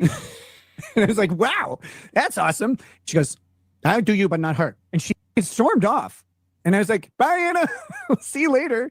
Like, it was so funny. I was shocked. Like, she was not gonna. No. And I'd heard this. I'd never experienced this. Every time that we'd gone to a club together, you know. Do Americans actually go to strip clubs with their wives? I mean, I've never been to a strip club, so I don't know this. I haven't seen any people there, you know. Like, does this actually, like, what is the appeal of going to a strip club with your, like, if you're swinging, I suppose, or if your wife's a lesbian or bi, like Kayla, I suppose. But, like, it kind of seems like a weird thing to do, you know? Like, I think Nick actually goes on to say, like, bring a date to a strip club is a great idea. Like, this is actual advice for young men. He's like, why don't you just bring a date to a strip club? It's hilarious. It's such a weird, degenerate mindset, and can only come from the man that thinks that OnlyFans is going to be an accepted and perfectly rational profession going forward. Never had any trouble like with any of the It's the actual dancers or Kuma whatever, brain. but holy shit, she hated women. She did not want a couples interaction. This girl, like, she looked exactly like Anna in the face. Had a similar body type. I've never seen Anna in like. Didn't Nick buy like try and buy like 5,000 of Anna's Star Wars cosplay, like bikini calendars? Like, I think I remember that him saying that he was like, he wanted to buy 5,000 calendars because Star Wars girl, she puts out calendars every year, I think, like her cosplays and stuff. A lot of them are very lewd, but like, it's not like, it's just like bikinis and, you know. But he literally said at one point he wanted to buy 5,000 calendars and send it to his subscribers, which is basically like just trying to buy it. It's like the quartering trying to buy Melanie Mac or Hannah Claire or whatever off. Is that what he's trying to do? He like just keeps talking about Anna, like she just looked like Anna. Like, oh my goodness, if my bitch wife wasn't there, I could have lived out my final fantasy. A risque outfit or anything, but so I have no idea about anything like that. But her face, they very similar. Like, was that the locals gift? I think he was thinking he could do that instead of the locals gift. from the neck up for sure. Like I would not be able to tell the difference between them. Oh, sorry. Quartering was trying to buy Chrissy Meyer. That's right. He said that anyone that would go to Chrissy Meyer's comedy shows, he would pay for the ticket. Yeah, okay. I mixed it up. He keeps so many women around him, though, for some reason. I think Anna looks a little different now after giving birth or whatever, as women often do. They go through some changes. That being said, this girl definitely had a bigger ass than Anna because it was funny. She probably had a BBL. But yeah, that's funny and weird. All right. What is this one? This one's I'll play the beginning of this one, but I'll skip 4 minutes in. I just want to remember my space on this one. So this is oh no, I guess this is the millionaire story, right? I mean, so we can actually skip this one because Scarebro had a better clip. I just didn't remove it from my lineup. I'll just play this part. There's something I've been holding off on doing, but I might add some occasional dives into the roster on Aaron Imholt content because I was perusing his show this morning, and when he says perusing his show this morning, he means watching it every day for the last 2 years, just for context. The level of incompetence in that person and the lack of understanding of the things he's saying, it's just amazing. Like it's actually interesting to see how fucking wrong he is about like the fight. I'm not interested in what Aaron's wrong about. I'm sure Aaron gets a lot of stuff wrong. The point of this one is he's going to start adding Aaron and Kurt into his revolving roster. So essentially he's been watching the Kino Casino and he wants to start adding jokers to his deck, except nobody gives a shit about watching Kurt's cooking and nobody gives a shit about watching the Aaron content unless you're already one of the Devilverse shows that does that. That's the audience that he's courting. Yeah, it's a good idea though. That's why the casino does it. But yeah, that's the last one we need to watch on that one. Let me see. What is this one? I had this one saved at 7 minutes. Not sure what this one. But then we'll get into the more recent stuff. I'm not saying you should do this because it's highly illegal, and I advocate against drugs in all their forms. But if you just give a woman cocaine, you can sleep with her. Like they're gonna do. Now wait a minute, Nick. No. No, wait. What does he mean by that? I mean, hey, look, chat. Have you tried taking a chick to a strip club and just giving her cocaine? They just have sex with you. Yeah, because of the implication. Now, what did he mean by this, chat? Because he goes on to clarify that he's not drugging these. Like he's like, well, I'm not raping them, but they will have sex with you because they want to have cocaine. So he's literally just saying, I've been saying literally way too much tonight, but all of this is very, very real. So I apologize. My vocabulary is suffering. Too many rounds of Wordle that I've been failing. He's saying that he's buying sex with drugs. And that is exactly why April was with him. And that's why she dipped out on him when the drugs stopped flowing. Funny how that works. Oh my goodness, the one woman that you miss, you want more than anyone. She was just around to get a hit. You were the dealer, the sleazy guy offering drugs to chicks, because that's all you got. All right, let's let him clarify, but I'm going to play that back because it sounds so funny. Do it, add partner or whatever. I'm not saying you should do this because it's highly illegal, and also you just shouldn't do it. Full stop. Advocate against drugs in all their forms. But if you just give a woman cocaine, you can sleep with her. Like they're gonna do it. It sounds so bad. Chill Station says, "Oh great, the Rekieta Casino." Yeah, not sure how well that's going to work for him. The thing is that Nick has to realize is that even though he thinks it's very funny to watch the Kurt cooking, and even if he is enjoying it and he's just doing it for the love of the game, the people that are sticking around to watch Kurt's cooking are very few, and they're not going to have that much money to support you, and it's not going to attract any new audience members. That's the problem, is growth. It's not a sustainable business model to watch Kurt make a fucking casserole. As entertaining as Kurt making a casserole can be, I will admit. Tell you what, you know why? Because they like it. I wasn't saying the coke will make, like, the effect of the cocaine will make the woman want to have sex with you. I'm just saying they'll have sex with you because you have cocaine, because they want it. They'll just do that. Look, if you go to a 7-Eleven, you go around the back, there's going to be a bunch of chicks there. They're not going to have any teeth, but that's what you want because they give the best sloppy toppies. You hang out a baggie of cocaine and you're like, look, you know what this is for, right? You know what this is for. They just love it. They just love it. They'll have sex with you. Oh my god, what a fucking sleazeball. Why does Skelly have a fixation on Kurt? Because he thinks that he can make Kurt into a lolcow. Because he thinks that Kurt is like, you know, he's fat, he's awkward, he says some weird things, and he most importantly betrayed his master. And that's the biggest guilt of all, is the betrayal. Disloyal Kurt. Because it's funny because Kurt was one of the few people that was really sticking by Nick the longest and actually tried to look for a defense for Nick. Now, when Kurt saw that there was no redemption possible and the, by his own words, the arrest warrant was ironclad, that's when he said, like, hey, maybe Nick was being a bad man. And that's all that happened. And because of that, he's eternally guilty in Nick's eyes. Nick thinks that it's like he's bullying somebody that's weaker than him, but Kurt just doesn't really give a shit and is doing much better than Nick, so you're going to have to step up, buddy. Coke made me want to... It kind of made me want to have sex all the time. It just weirdly... He's like trying to... He realizes this. This is the funny thing he's put himself into. He's realizing that he's actually implying that you can just give drugs to people to have sex with them. And he's like, well, how do I make this sound like I'm not raping them? It's like, well, I mean, I had drugs and I wanted to have sex. Oh, wait a minute. That means that you're inducing them into a sexualized state using drugs. Wait a second. Not sure you should be saying this, but okay. It made me want any physical stimulation. It didn't necessarily have to be sexual. It just made me want like physical touch. Like it just wanted to be touched by like anything. Poking your leg on a live stream, right? In general. But I guess it didn't necessarily make me want to. But I was just in a place where it could. So I like it. Very funny. The environment was, we'll say that facilitated that sort of perception, I guess. But yeah, I don't know. But it really just made me want any sort of physical stimulation. It was weird. I don't know how to explain it.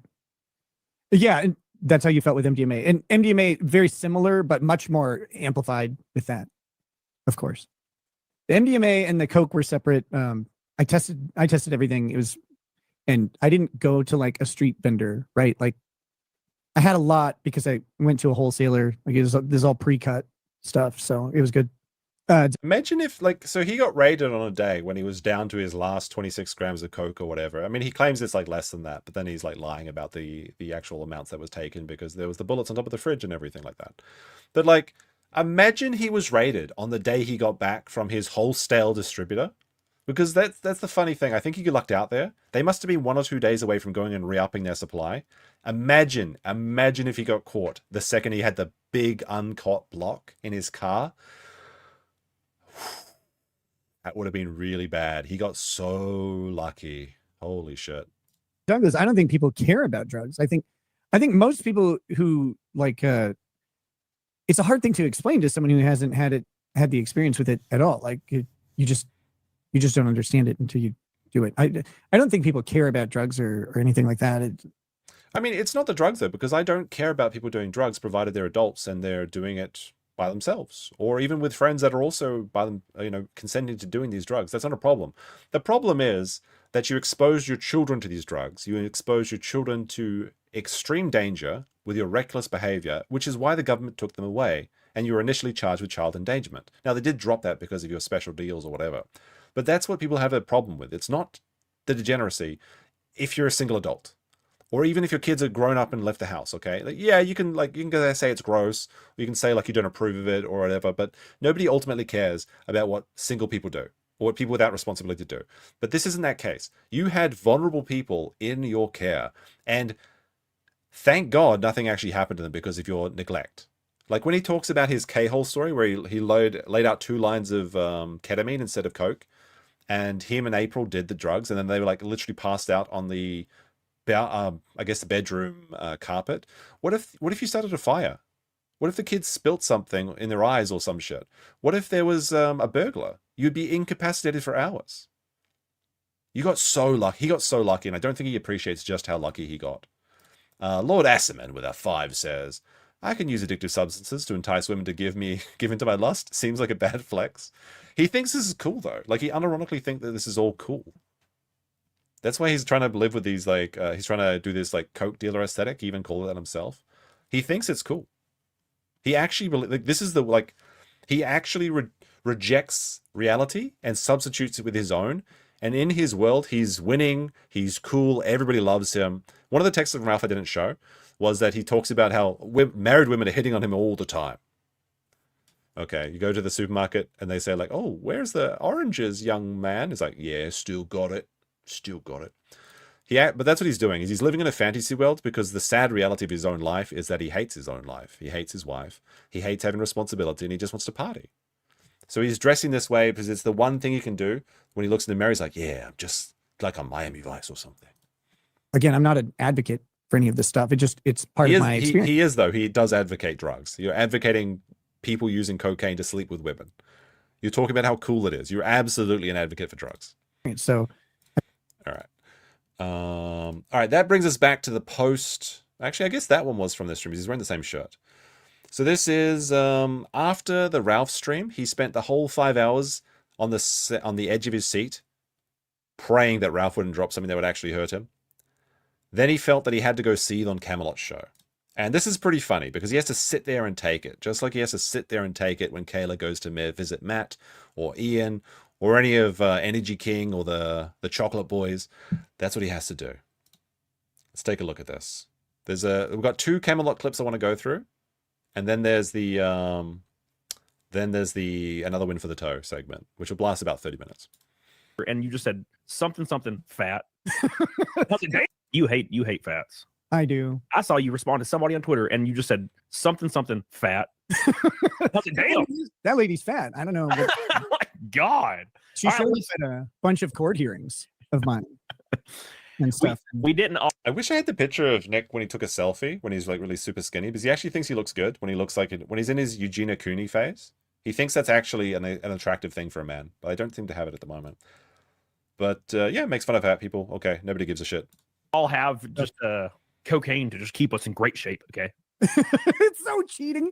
It's like it was revealed today that I occasionally miss my powdered diet, right? Like, and it's because you don't have to try. You don't have to. It's kind of ironic when you're drinking like what appears to be like either protein or an energy shake. He's just shaking up a literal powdered diet, even though obviously he's talking about cocaine. But I guess he doesn't have the self-discipline to do anything in his life. Of course, he needed drugs to get skinny. That's why he's getting chunky again. The Chunkator arc is returning. Do anything. You don't want to eat. Like, you're not hungry. And like, it just burns off all the excess fat. And all that you're left with is whatever muscle you have with your skin stretched over it. So it like looks decent, even if you don't. It doesn't look decent, though. It looks disgusting. He actually looked like Eugenia Cooney at one point. What did he say he was down to? 80 pounds or some shit? Maybe that's a bit of an exaggeration. He was down to like 120 pounds. That's still very light for a man. I'm pretty sure Nick's tall, right? Is he like 6'2" or something? 6'3"? That's nothing. Like, yeah, muscle. 130. Don't work out or anything. This is actual menorexia. Like, not even joking. This is like clinical anorexia, where you look at yourself and you think that you're always fat, and it's actually a mental disease that Nick has. You actually taught me. And I think, you know what I think this is? I think that when he was like young, his first love before he touched a woman, which was, you know, before he touched Kayla, I bet that he was rejected by a fat woman, and he's been holding that animosity for his entire life. I think that's what happened. His first fat or slightly chunky girlfriend broke up with him or didn't want to touch him or just called him gross and weird or awkward, and he's been holding that animosity for his entire life. That's the only reason I think he talks about fat people as much as he does. Something unintentionally. Okay, because I'm like a rookie. I don't know nothing about stuff. And I remember you started dropping weight fast. And, and then I randomly out of nowhere, like it came to me that lyric in that Nickelback song where it's like we'll just stay skinny because we just won't eat. Yeah, I want to be a rock star. And I was like, oh my God, that was cocaine. I couldn't believe it. I'll stay skinny because we just won't eat. Yeah. Nickelback. I don't know if you want to flex that you know the lyrics to Nickelback songs. Both of them too. That's like a weird thing. I'm like, holy shit! I thought that meant that they were literally just not eating because like they were trying to watch their weight because they're rock. Isn't Nickelback like a Christian band or something? It's like Christian rock. Are the Nickelback doing cocaine? I mean, maybe. Not that Christians don't do cocaine. I'm just saying, like, it seems a bit weird. Stars like, oh nope. You just don't need to. Wow. You don't need to at all. The fucking Chunkita photo. It is that should be your profile picture. That photo still makes him mad. Whoever screenshot the Chunkator photo and dubbed it Chunkator, you have done lasting psychic damage to Nick that he is never going to recover from.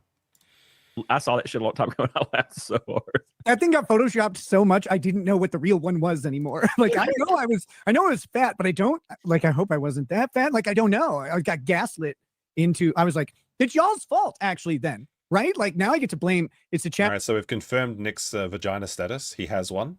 That's fault. I needed to lose weight, and I picked a diet supplement that worked. Okay, but let me make the official statement though. Don't do drugs to lose weight, guys. Like don't do. No, just use them to trick women into fucking you. According to Nick Rekieta. Do that, like I guess because they're illegal, so don't do that. They're very bad. Unless you really want to lose that weight, you know what I'm saying? No, I have to advocate against it. I think my probation requires me to do so. And to be clear, like it's obvious, I've said this a million times. Those decisions trashed my life. Like it's a fucking wreck. Like so don't do them, you know. But like there were certain things that happened. Like I lost weight. That's true. That just happened. So you would think that like directive, you know, of hey, loosely you have to advocate against drugs. There's no children watching your show, like except his own. By Nick's own admission, they knew everything that was going on in the house. Nick's own students, who he used to teach constitutional law to, found his show. So yeah, his own children have seen his show. Of course they have.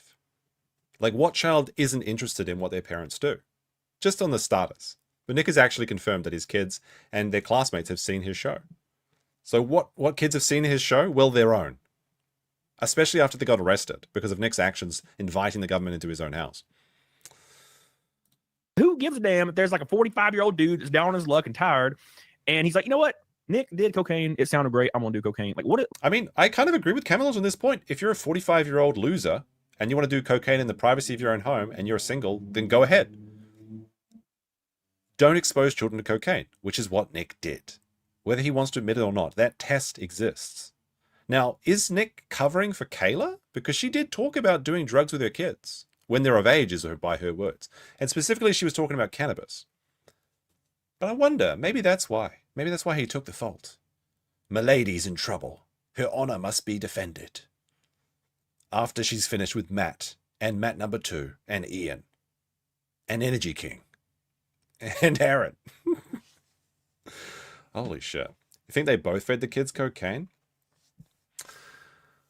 I think like Camelot actually like let loose a lot of secrets, right? Because he said that like Nick would talk about the medicinal properties of cocaine.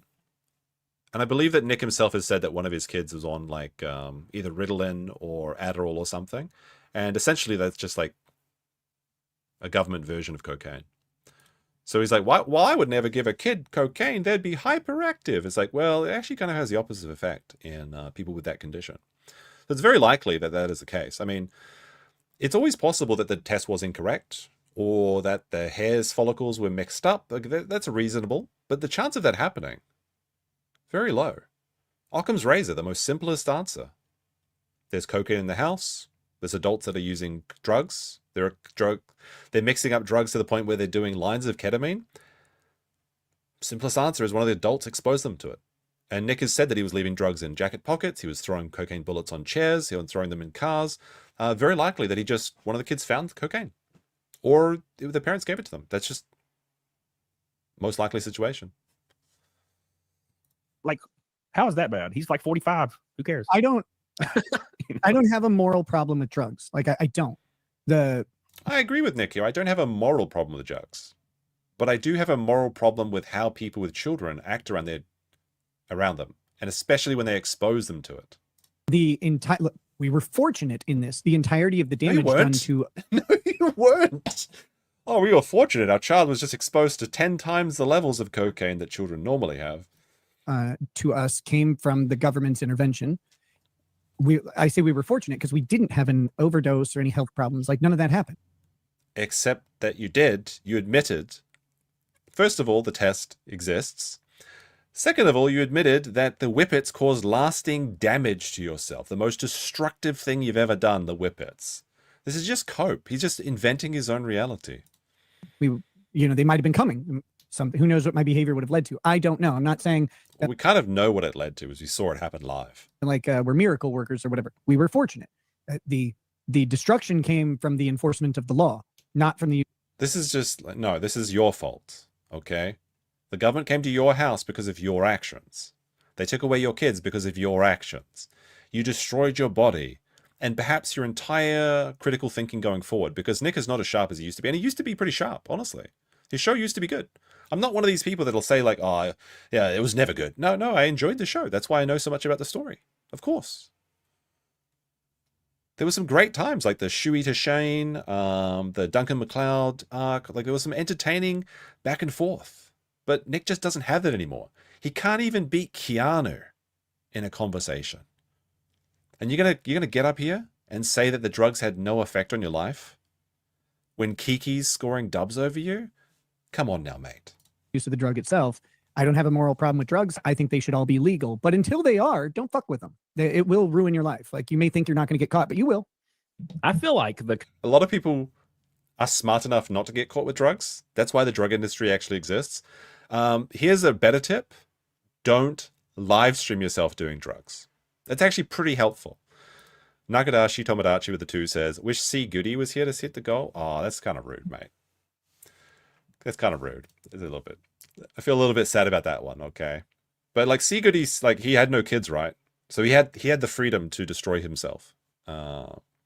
Anyway, we hit the goal, chat. Oh, that's like, what is that, 700 goals in a row? Congratulations, myself. Coke stream. What if you were going to OD? It would have been that day.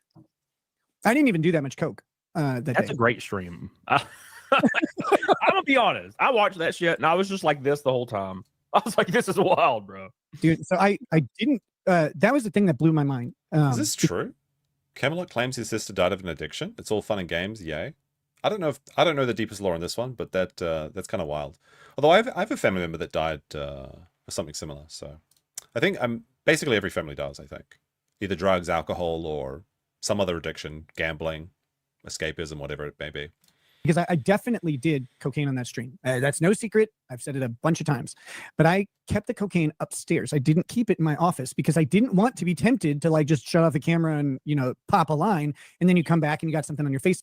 Well, clearly it wasn't far enough away that you missed. So I still don't know what was on my face. I don't know what was on my nose. I don't think it was coke because there wasn't any in here. I went upstairs to do it. He disappeared from his live stream for 40 minutes. And he's like, well, I don't know if it was coke or not, chat. I mean, how could I get... It was upstairs. How could I possibly get from my basement to my bedroom in 40 minutes? And frankly, this just is not true. Because, like, he couldn't even take his daughter to school without taking a cocaine bullet. And he's gonna sit here and tell you that he didn't have coke in the streaming room? When he's so desperate, he has to have a bump after he drops his daughter off. That's why he had it with him when he was arrested. It's just lies over lies over lies. He's a lying liar that lies. But like I always did.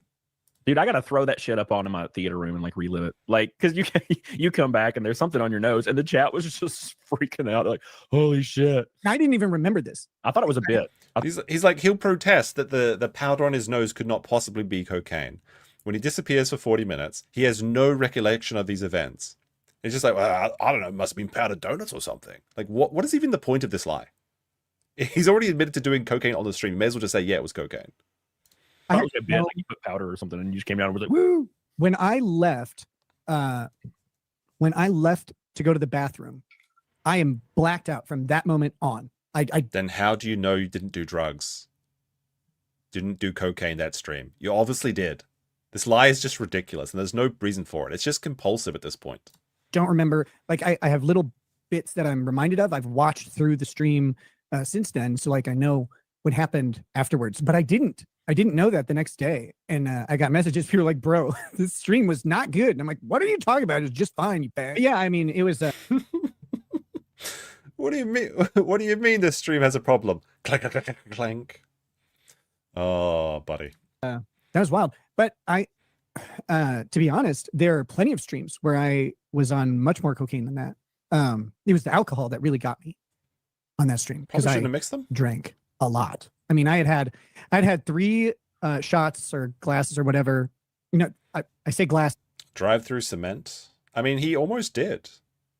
he bought the Mustang and he had his daughter in the car that day. And the guy's like, maybe you should get some snow tires for this. We can deliver it to your house. He's like, no, I want to drive it home. He drove right through a fucking fence. He could have ended both his and his daughter's life that day. He's been so lucky getting away with all this stuff. It really is quite crazy to see how much he's got away with through sheer incompetence. But it's a shot in the glass. I had 3 of those before the stream started, and then I had like 7 within the first 20 minutes or something like that.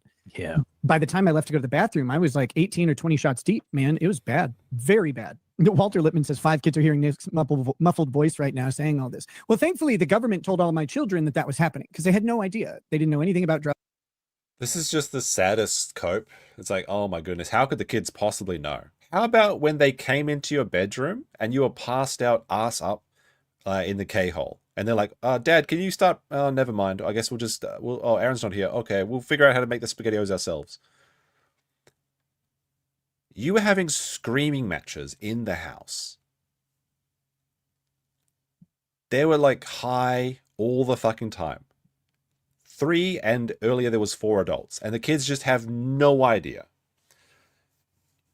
This is like when you have a drunk. An alcoholic walks into a bar or a party and is like, you're like, there's no way they can fucking tell. There's no way they can fucking tell. How can they tell?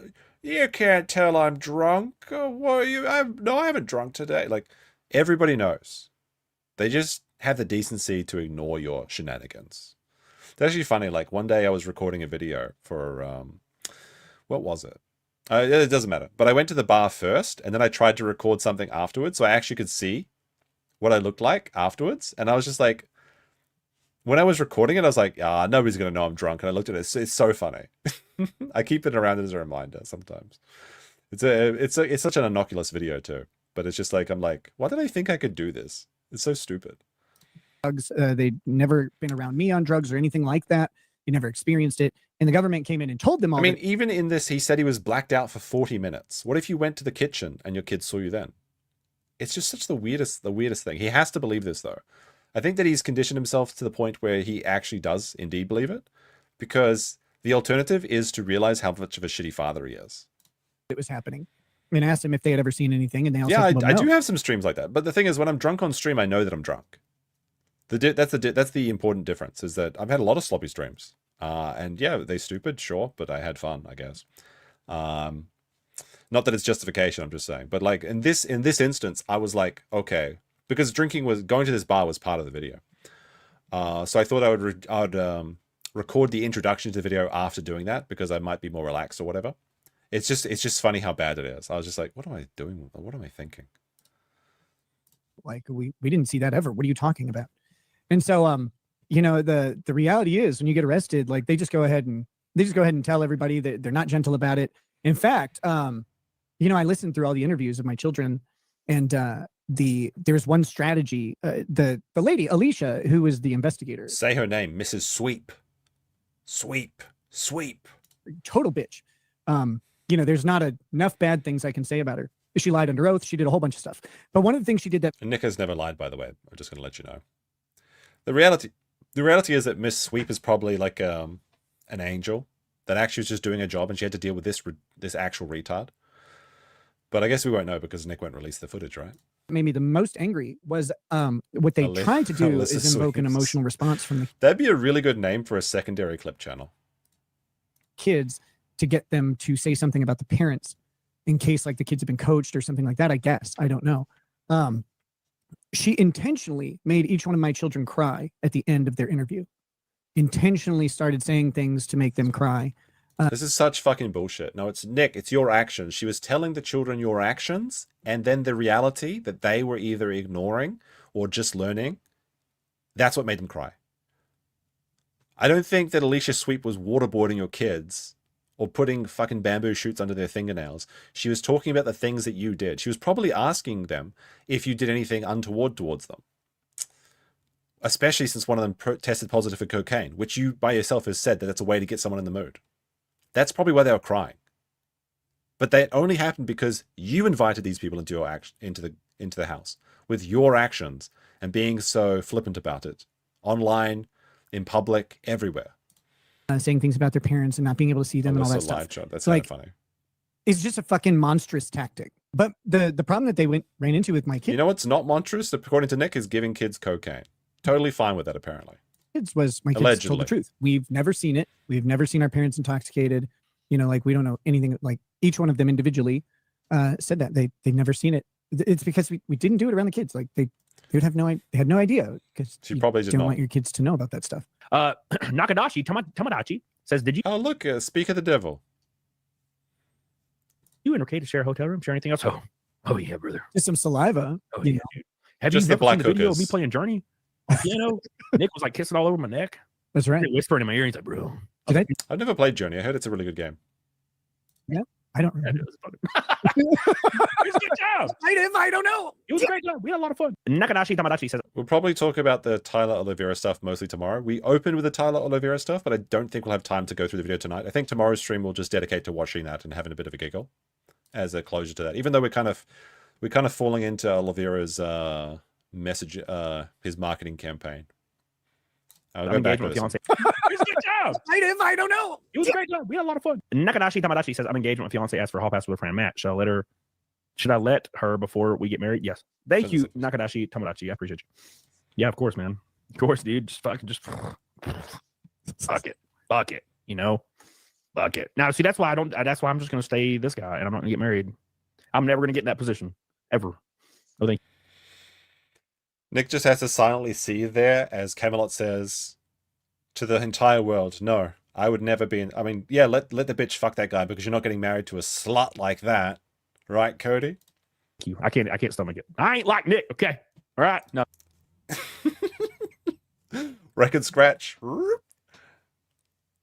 Oh, disloyal. Disloyal, Cody. Disloyal. Oh, this is a joke. Yeah. It's a bastardization of a story, but Oh. It's not true. It's not true. It's a actually, that's a bastardization of the story. It's Matt with one T. Cody's just so oblivious. Maybe he doesn't care. I don't know. Maybe he's having a bit of a giggle at his friend's expense. doesn't belong in the public and is completely wrong, but that's okay. And Fernie Queemia. If it doesn't belong in public, why did you say it to people? Right? Nick used to talk about the virtues of not having any nudes online because you'll never take any nudes on a digital format.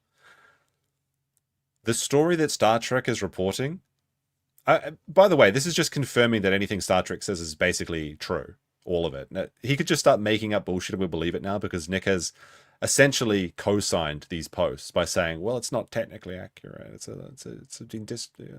Like just say like what? Or just ignore it completely.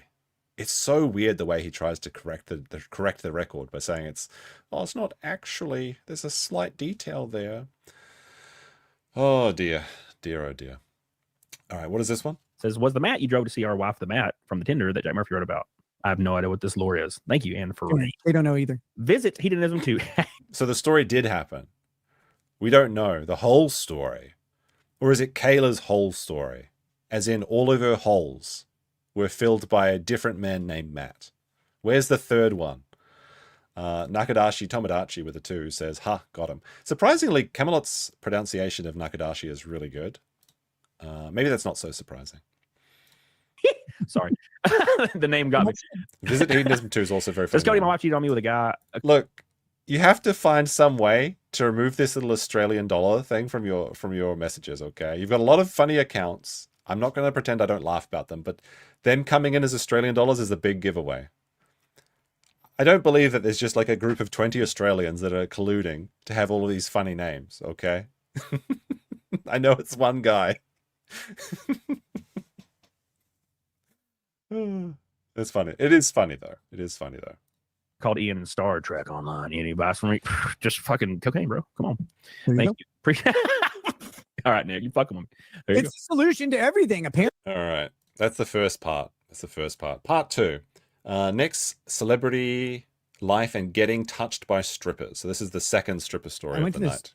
French clothing store and I bought this yellow jacket that was I went to the French clothing store. He's gay. Wait, Nick was being. There's a lot of French-related stories, isn't there? Like Nick was going to the. Was France like his high school trip or something? Am I remembering that correctly? All right, let's see what's happening. All right, chat. Post one. If you think the French story is going to turn out to be a good story, a funny, delicious story. Two, if it's going to be lame and gay. All right, the French. We're continuing the French clothing story. It's textured leather, right? It's Okay. it's just textured leather, so it's kind of yellow and black. Everybody said I looked like Luke Skywalker, and I wanted to kill myself, but Because he.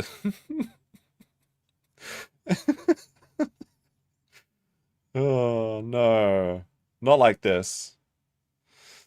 Not but the Luke so I got Skywalker this, jacket. and I get in an elevator, and these three women come into the elevator, and they're just like, oh, this jacket, and they're just rubbing it down like crazy. I'm like, this is wildly inappropriate, y'all, but I'm okay with it. Like, I don't mind. But like, they were just like, ugh. And then we get down to the bottom floor, the doors start to open, and they said, oh my God, we probably shouldn't have done that. It's like, it's okay. Just, it's fine. Unironic. Were those women strippers? The answer was yes, they were. Oh my goodness, strippers said they liked your clothes again. They're in love with him, chat. For some reason that no stripper has ever told a man how lovely they are. Oh my goodness. I love strip clubs because of a couple things. Like, I like to be complimented. I don't care if they're lying, right? Or I'm paying for it. Like, that's fine. Yeah. I'm okay with that. And I like to be touched. Like, and you go to VIP and they touch you, and it's. There you have it. He has to pay for sex. I'm sure he's going to correct the record in just a second, but he goes to the strip club exclusively to get touched. I like to be lied to and I like to be touched. And there's a place where you can get both from less than scrupulous women of the night. Oh man. Like, it's not like, I don't mean like getting a hand job or anything like that. I just like, Yes, he does. He absolutely means getting a hand job. What else are you paying for to be touched in a strip club? their hands all over you. It's great. It's really fucking, Especially in a dick, I enjoy that experience a whole lot. I also love talking to strippers because their lives are fucking. I love talking to strippers. They're just so intelligent. Their debate skills are just immaculate.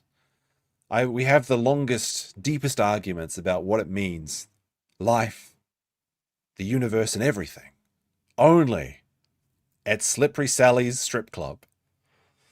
Wild. They have their routine guys who come in. Yeah, like you. If you had the money for it. Sometimes the girl will come up and be like, I'm sorry, I saw you over here. I was going to come over a little bit ago, but one of my regulars came in. I had to go talk to him first. And then they sit down, they introduce themselves. It's all a sales pitch, right? Like, they're just trying to get you into VIP, which is fine. Like, I enjoy going into VIP. It's great. I haven't been since my arrest because they always make you buy liquor to go into, well, there's like the regular VIP and then there's the really expensive one. And that one, they make there's a super special one that even Nick doesn't know about, but he's too broke to go there. Oh my God. Do Americans really? Is Nick like the average American or something? I mean, is America a fucking wild place? I don't know. Are there just strip clubs on every street, or is he going out of his way? I mean, he's in Vegas, right? He has to be going out of his way. I don't know what's going on in Minnesota with the gay 90s and the hand jobs in the Twin Cities. That's another thing. He actually admitted to getting hand jobs in the Twin Cities before. Remember back during the early days? Like, I think that was still during the Johnny Depp trial, right? And he's gonna sit there straight faced and say he's not getting hand jobs in the VIP room when he's going there exclusively to get touched, when he already let slip on stream that he goes to the Twin Cities to get hand jobs at massage parlors.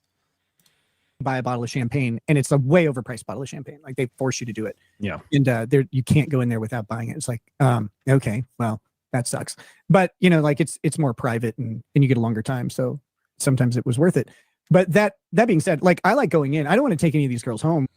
Yes, he does. Or anything, but I like the momentary experience. I always go. I mean, he's already taken 2 stripper wives home. So, like, what do you mean by that?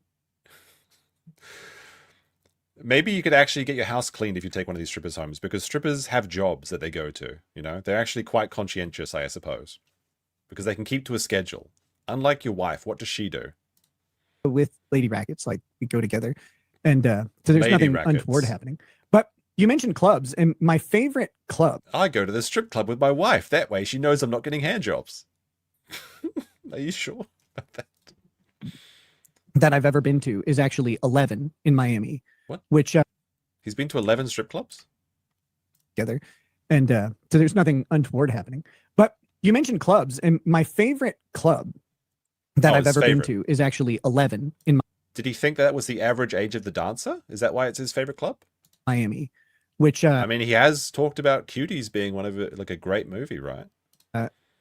Lady Raggets and I went to Komodo, which is a Japanese restaurant in Miami. It's kind of weird because Komodos are from Indonesia, but okay. Near Brickell Key in downtown. And it was really good. And I asked the guy, I'm like, where do people go to like have the full Miami experience? And he's like, what's that? And I'm like, mountains of cocaine, I guess. Like, I don't know. What's a good fucking party, bro? And he says, well, there's this place that my girlfriend and I used to go to. He goes, it's not a strip club. And I was like, well, that's weird. Like, that's a strange way to introduce this. He goes, but it's a nightclub with strip. He said kimono, not Komodo. I'm pretty sure he said Komodo. I mean, kimono is, yeah, Japanese, but that's kind of a weird thing for a Japanese place to be called like clothing. Because kimono just means like things you wrap up, right? Like wrapping up. Because that's the traditional Japanese clothes is just wrapping. Strippers. This motherfucker. There were more strippers there than just about anywhere I've been in my entire life. Like he's a smooth talker, is what he is. They're like 200 strippers there. They're all fucking Miami Nines, and like they are insanely gorgeous. What's the conversion rate? Like, so they're Miami Nines. What does a Minnesota 7 look like compared to a Miami 9? Anyone do the conversion for me, real chat? And that place, though, it is literally it's a nightclub, but it happens to have strippers. So it's not a strip club. The focus is not the strippers. So like there's a big giant fucking dance floor. Everybody's out on it, and like it's crazy. There's huge bars and stuff.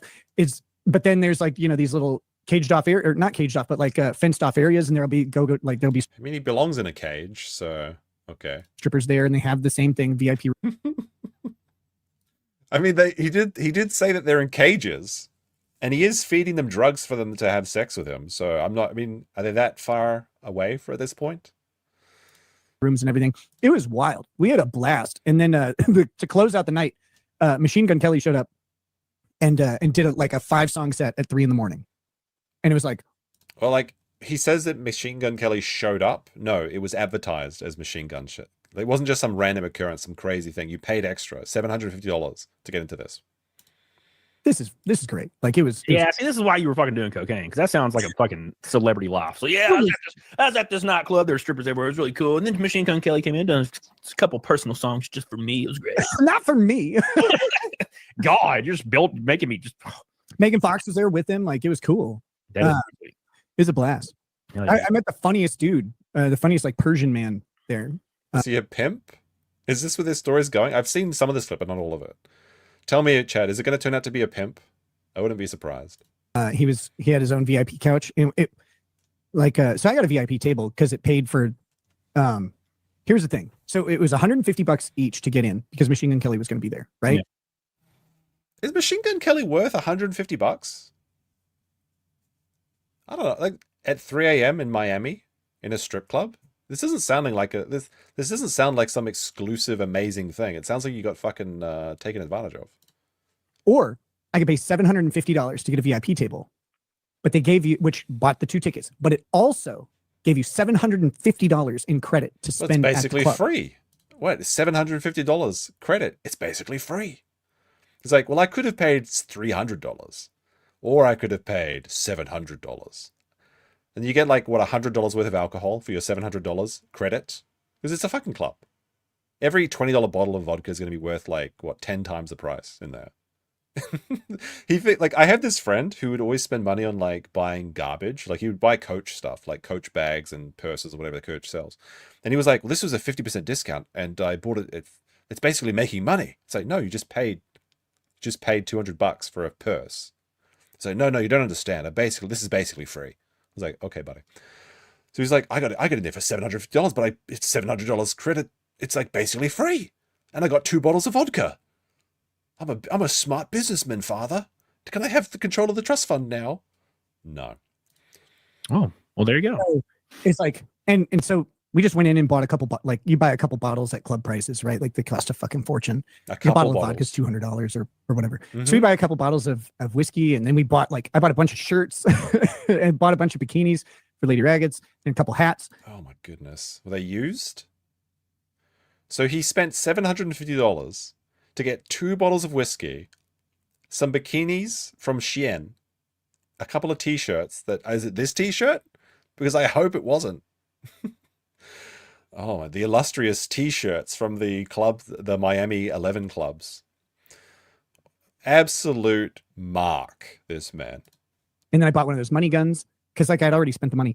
But yeah, the VIP couch. It doesn't, the money gun probably doesn't come with money, right? You have to fill it up. It's like batteries not included, but like dollar bills not included. It's like, well, I found a way I could throw more money down the toilet at this strip club. Was at $2,500 for the night, and he had 4 strippers there the entire time, the same 4. And he came up, and I was dressed like a fucking slob. Like I left my good my suitcase with my good clothes. I left in Minneapolis.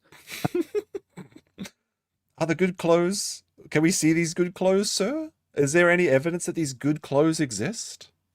Where are the good clothes? They're not in their stream. They're not in their story. Frankly, I don't believe you have any good clothes since you're buying these secondhand store suits. Wait, do we still have that?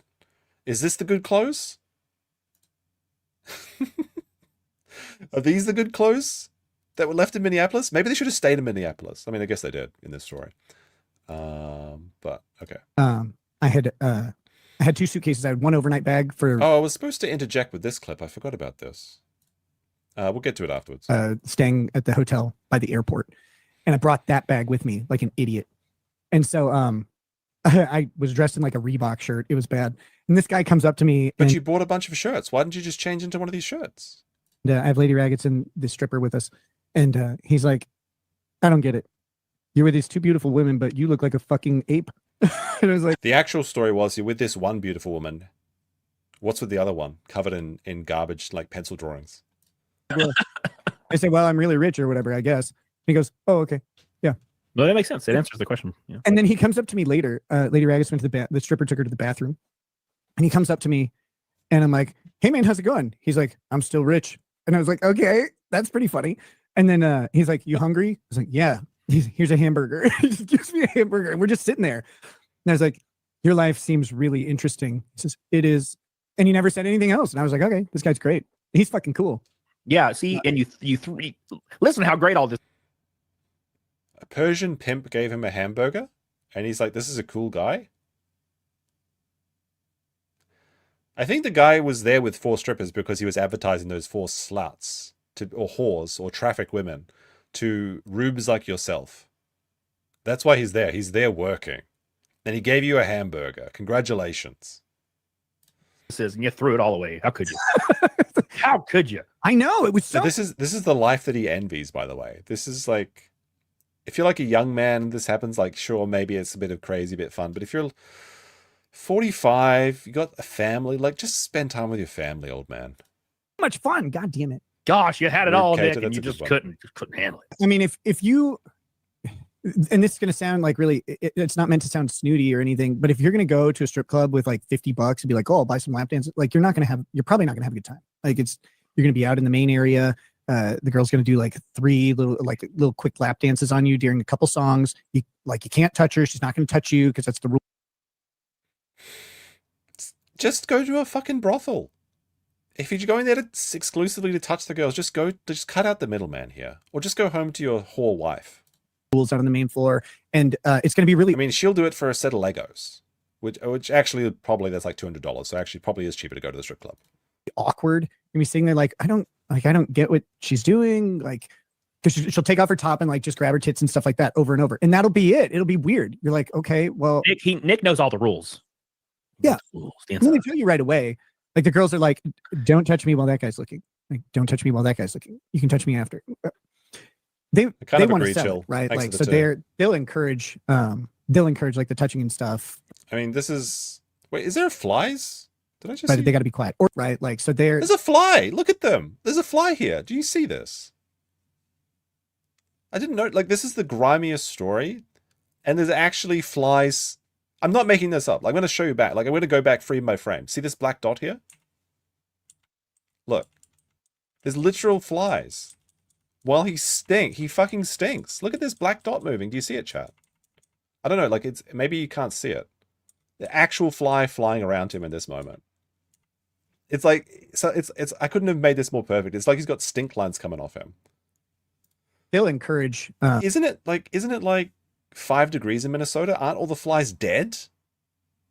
He stinks, chat. Barton Bella with a 2 says, it's called Komodo Lounge. Club Come. Google it. I'm not going to do that. That's never going to happen. Sean says, Nick doesn't realize he's the mark. This is what I've been saying. Very true, Sean. Sean just keeps racking up W after W after W. We were referencing your post earlier, Sean. Was it this one? This is a good one. Nick will claim that the guy's name is spelt with Matt, therefore we got it all wrong. Very true. Let me see. Next, he'll tell us how the Denny's waitress called him honey as a sign of how attractive she was to him. Speaking of Denny's, I went to Denny's recently.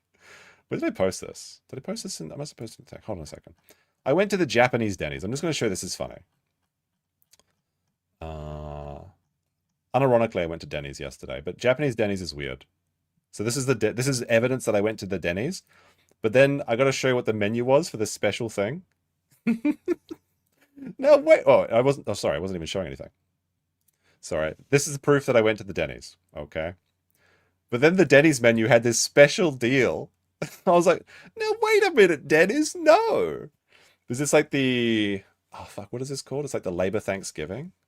I always forget what it's called. But it's the... Let's see. Hold on. This is real photo, by the way. It's the Kinroll Kansha Kanpai. So it's like Labor Thanksgiving cheers, but it's shortened to KKK. I'm not even joking. Doxed? No, there's plenty of Denny's around in Japan. I just thought that was funny. All right. They'll encourage like the touching and stuff, but they got to be quiet. Or you got to go in VIP. Then they're like, we go in VIP, blah, blah, blah. You can do this or whatever. It's like, yeah. So you can't do, like, you're not going in there and having sex. So don't think that. I mean, he went in there to get a hand job. Let's be real here. That's the only... He literally admitted at the beginning of this clip, I go to strip clubs to get touched and for women to tell me that I'm special and to say they like my Star Wars yellow leather jacket from the French shop. That's going to happen.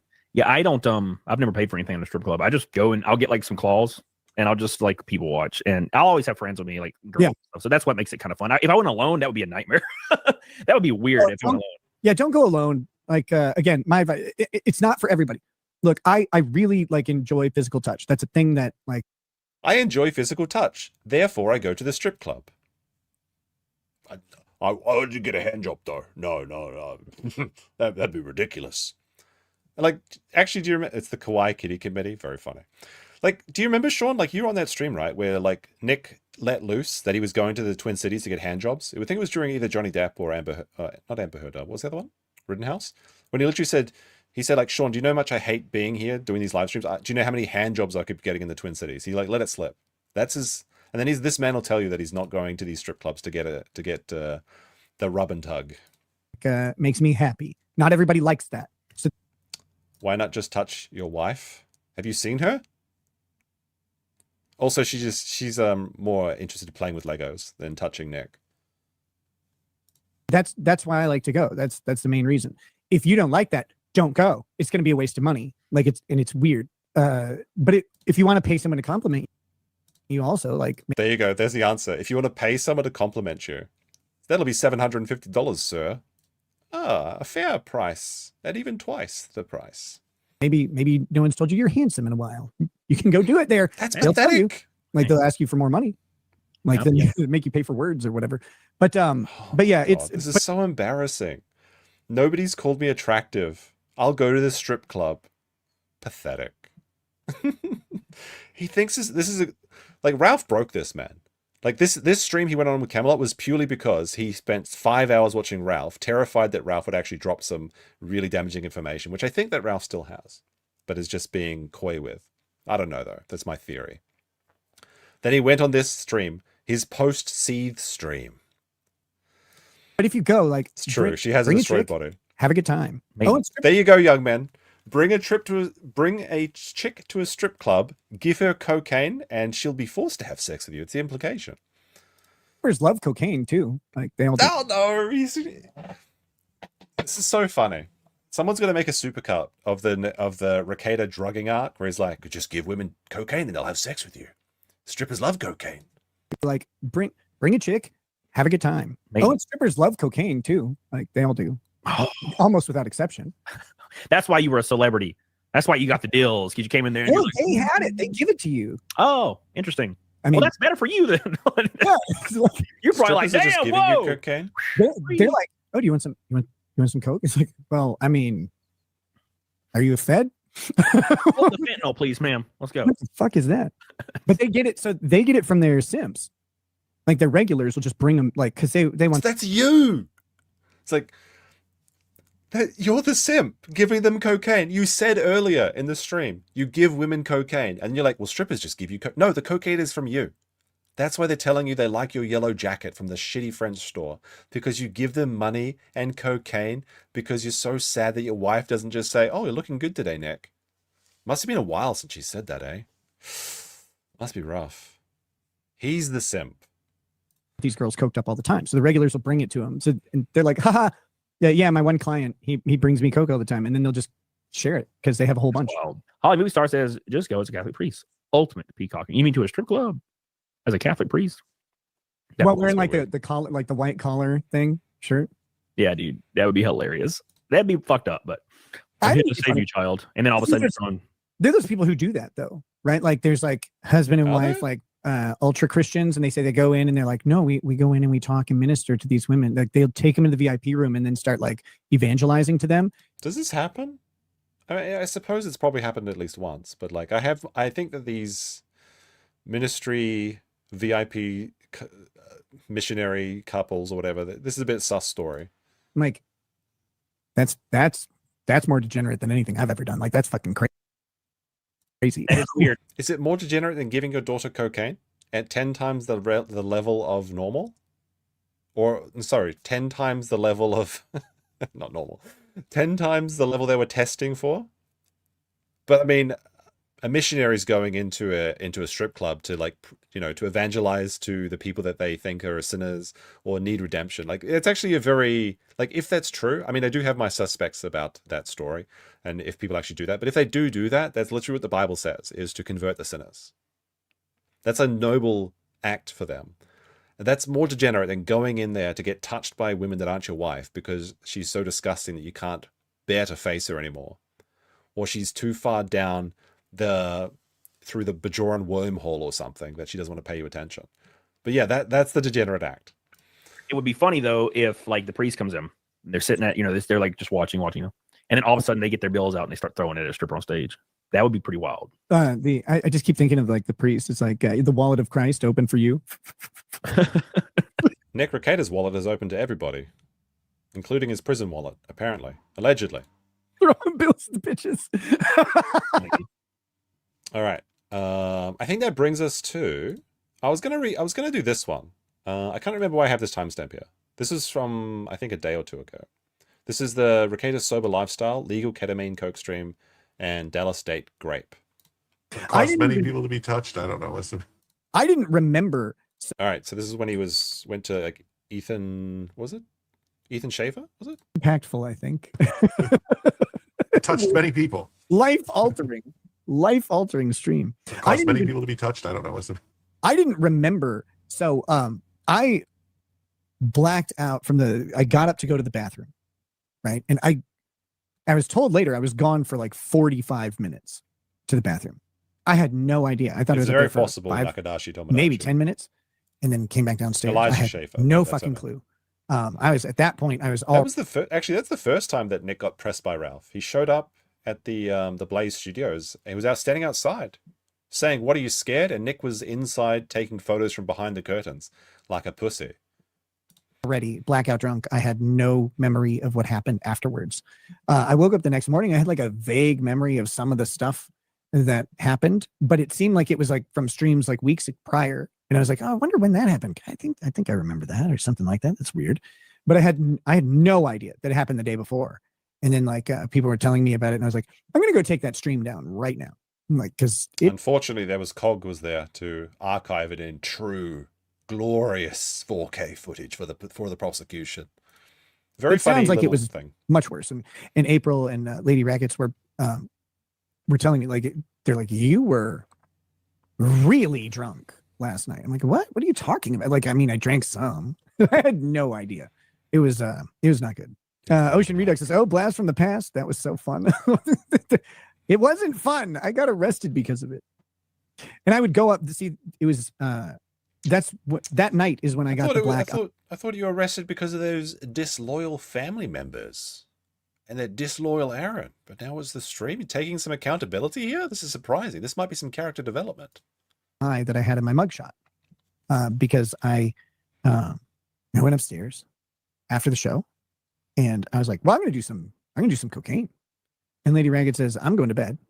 And April says, I'll do some coke too. So there's the answer, by the way. If anyone's asking why doesn't he just go fuck his wife, it's because she doesn't want to spend any time with him. Even though you can just give women drugs and they'll have sex with you, according to Nick Rekieta, which I can't co-sign. But like his wife was like, no, I think I'm just going to go to bed. Just do some drugs with your whore girlfriend. And so I poured out, 2 lines, and I did mine. April wasn't. She was in the other room still. I did mine, and then I fell and hit my face on my bathroom counter, and that's why I had the black eye. And I don't believe this. I think he was punched by or thrown. Someone threw something at him. He walked in. He walked into a door, chat. That's how he got his black eye for his mugshot. Maybe that's why he's wearing glasses every stream now. Got to hide something, eh? I said at the time that I tripped on a dog toy, which is, I think, true. I think that's true, but it was mostly because I didn't actually. What do you mean? I think that's true. It's like, well, I'm changing my story now. So I thought it was true at the time. Actually, so pour it's a out lie. cocaine. About a minute and a half later, like April came in. She's like, "Are you okay? I heard a loud crash." I was like, "Yeah, no, I'm fine. What's going on?" And she goes and she does the line I had poured out for her. And these are pretty substantial. And she says, "Ow!" Like, "Ow! What was that? That's not coke." And I said, "Oh shit!" And she, so like he was doing so much coke with a snoz as developed as his own, the best in the sector when it comes to snozzes and volume. He did a line of ketamine and he had no fucking idea. He's like, well, yeah, there were drugs that had no lasting effects. He couldn't even realize he was snorting the wrong thing. April, with her fresh nose, was able to tell the difference. she said, That's how far gone he was. Did you pour out ketamine?" And I start giggling because, like, what do you do? Right? It's like I said, we need to go lay down. We need to get out of this bathroom and go lay down because The other guy looks disgusted. You're about to be sorely mistaken. this is going to hit really soon. And she wasn't super familiar with it at the time. And I was like, it's going to be okay. Like, we'll go. And we didn't make it to the bed. Fell on the floor, just collapsed on the floor, face down, like on the carpet. Is this a new detail? I didn't realize that April was part of this story where Nick was paralyzed on his bedroom floor. Like, thank God he didn't fall on something sharp. Thank God his kids didn't need his help. I'm almost certain that probably one of his kids walked in on him and saw him in this state, because that's what kids do in the morning. They wake up, they're like, well, let's see what their parents are doing. They probably walked in and saw both April and Nick ass up, naked, passed out. And then he's like, well, the kids had no idea.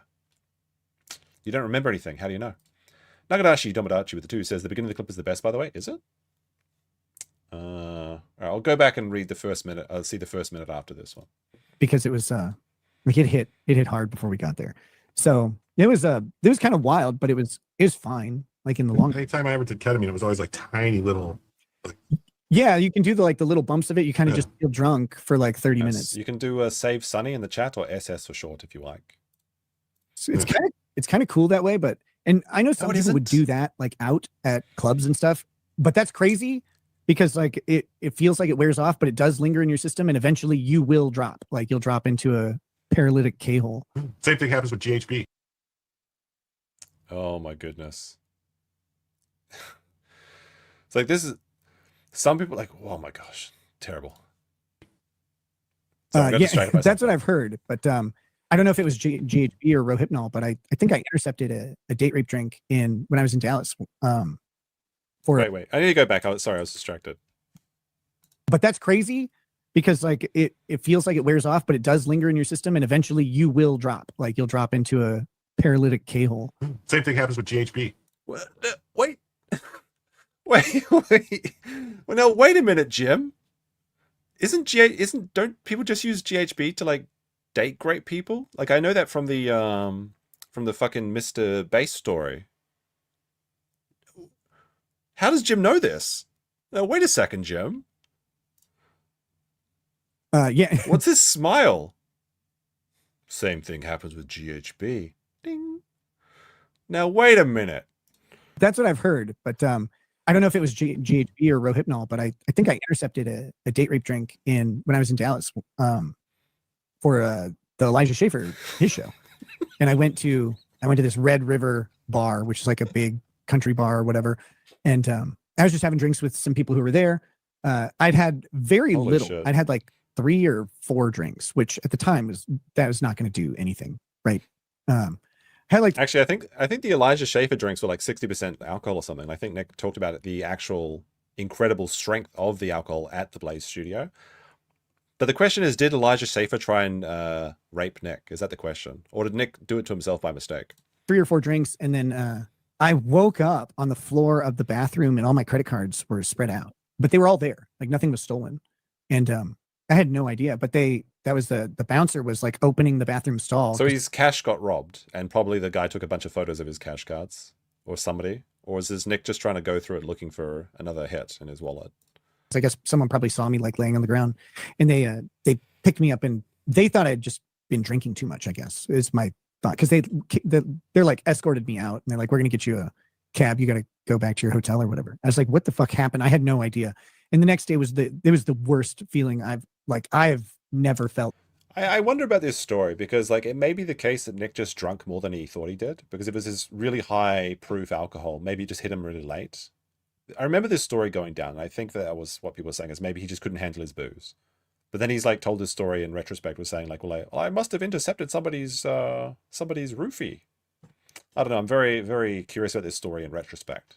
I remember it at the time, but like now I'm thinking I've got some questions about it. Was he out with Elijah Schaefer and Elijah Schaefer did it by mistake, or were they doing this together? I don't know. This is a bit weird. Nick has implied that you can just give drugs to people and not have sex with you. So it's a bit weird when you put all these things together. That horrid. Just, it was so gross.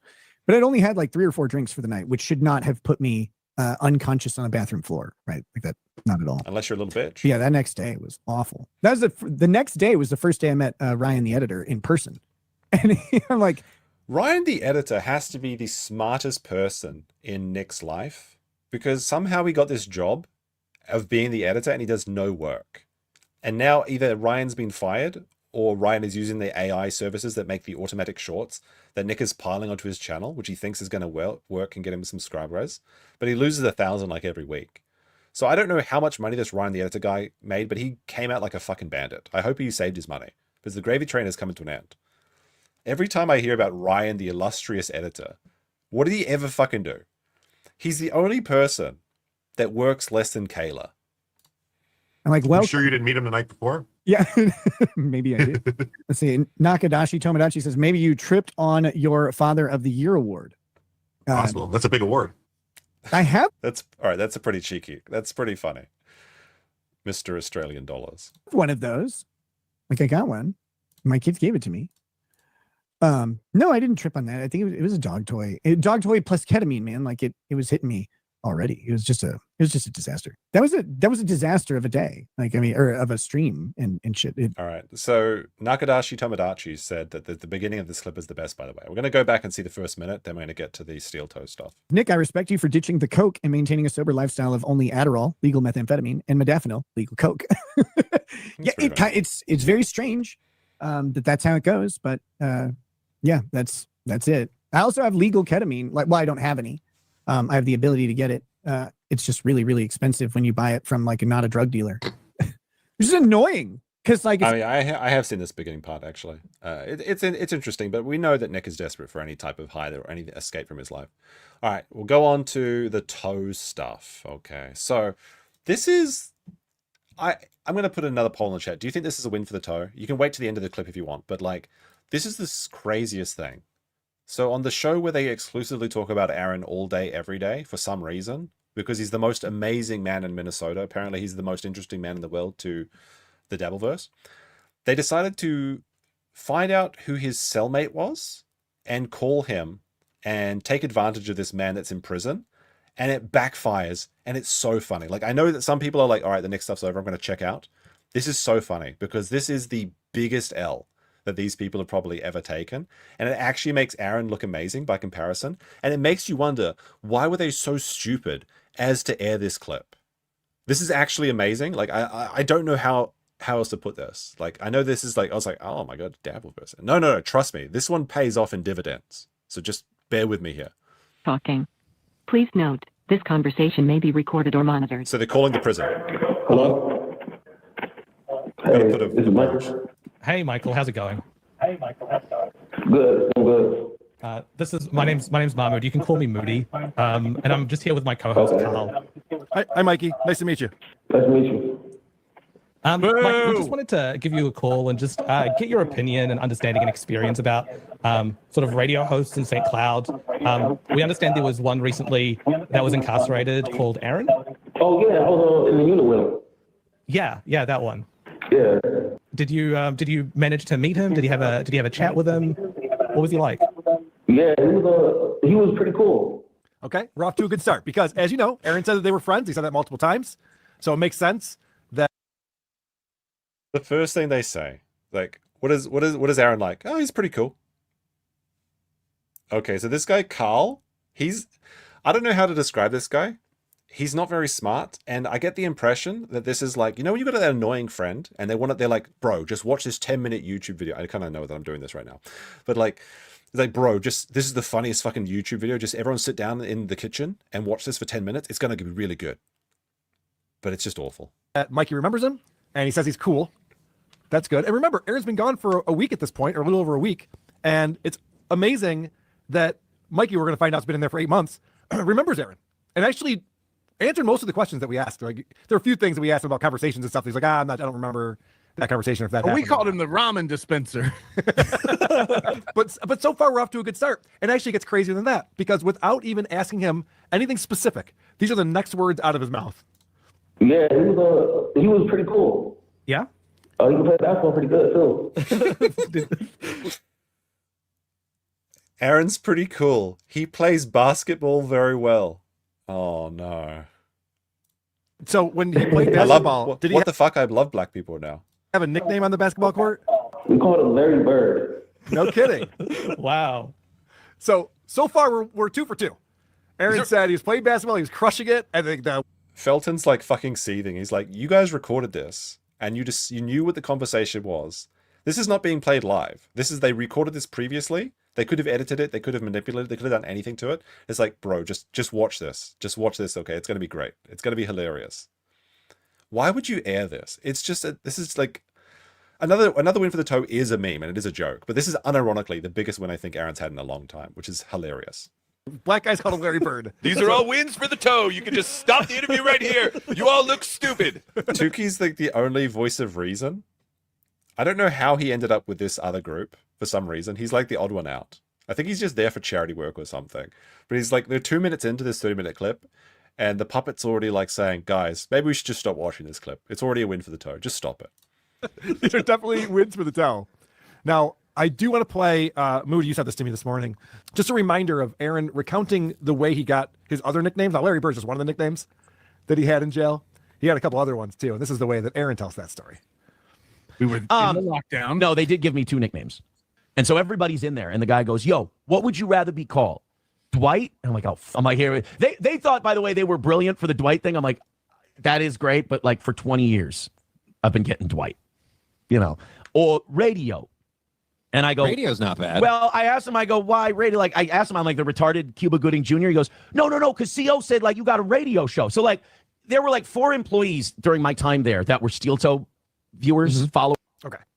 So that's how Aaron remembers. Yeah, Aaron had a 1-week vacation in jail where apparently he had a lot of fun and he made a lot of friends.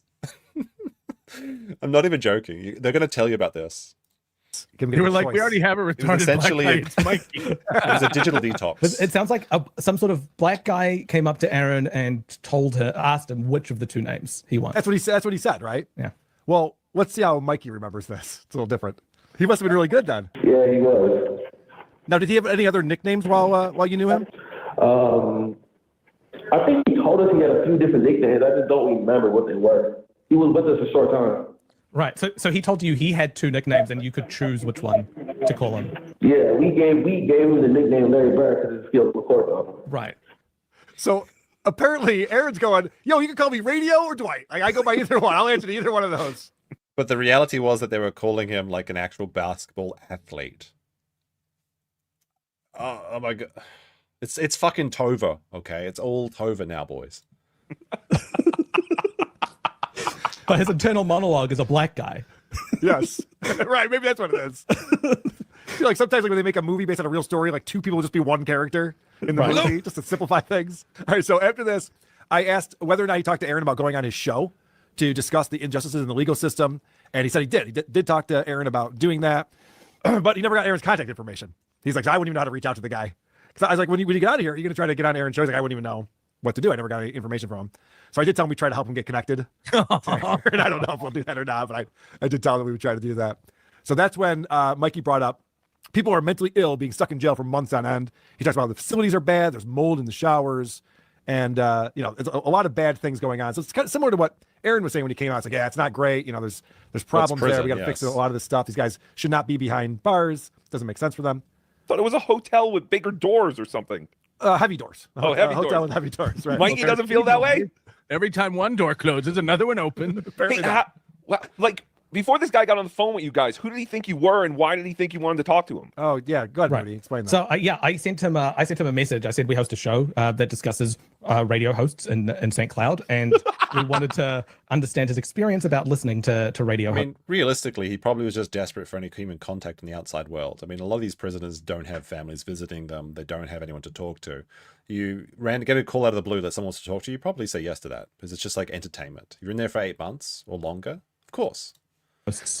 Hosts? They probably didn't even need to lie about more this. than one host. It's such a weird lie, but it doesn't matter. But it's just such an odd thing. They could have just said we want to learn about Aaron, and they would have accepted. Wow, that's what they Yeah, they think they're like elite detectives or something. All right. All right. So then I asked him like what he enjoys about being in jail, because as you guys know, Aaron was having a blast with a number of things in jail. So I was wondering if Mikey had a similar experience. Play basketball, lift weights. Do you play any board games like I don't know, cribbage? No, but I play cards. Right. Did you play cards with Aaron at all? I don't think I did. No, not with him. I'm not even sure. I hope he knew how to play. I'm not even sure if he knew how to play the card games I play. Like I played spades. Right. I played poker. Yeah. Spades I think is real popular in jails. Yeah, it is.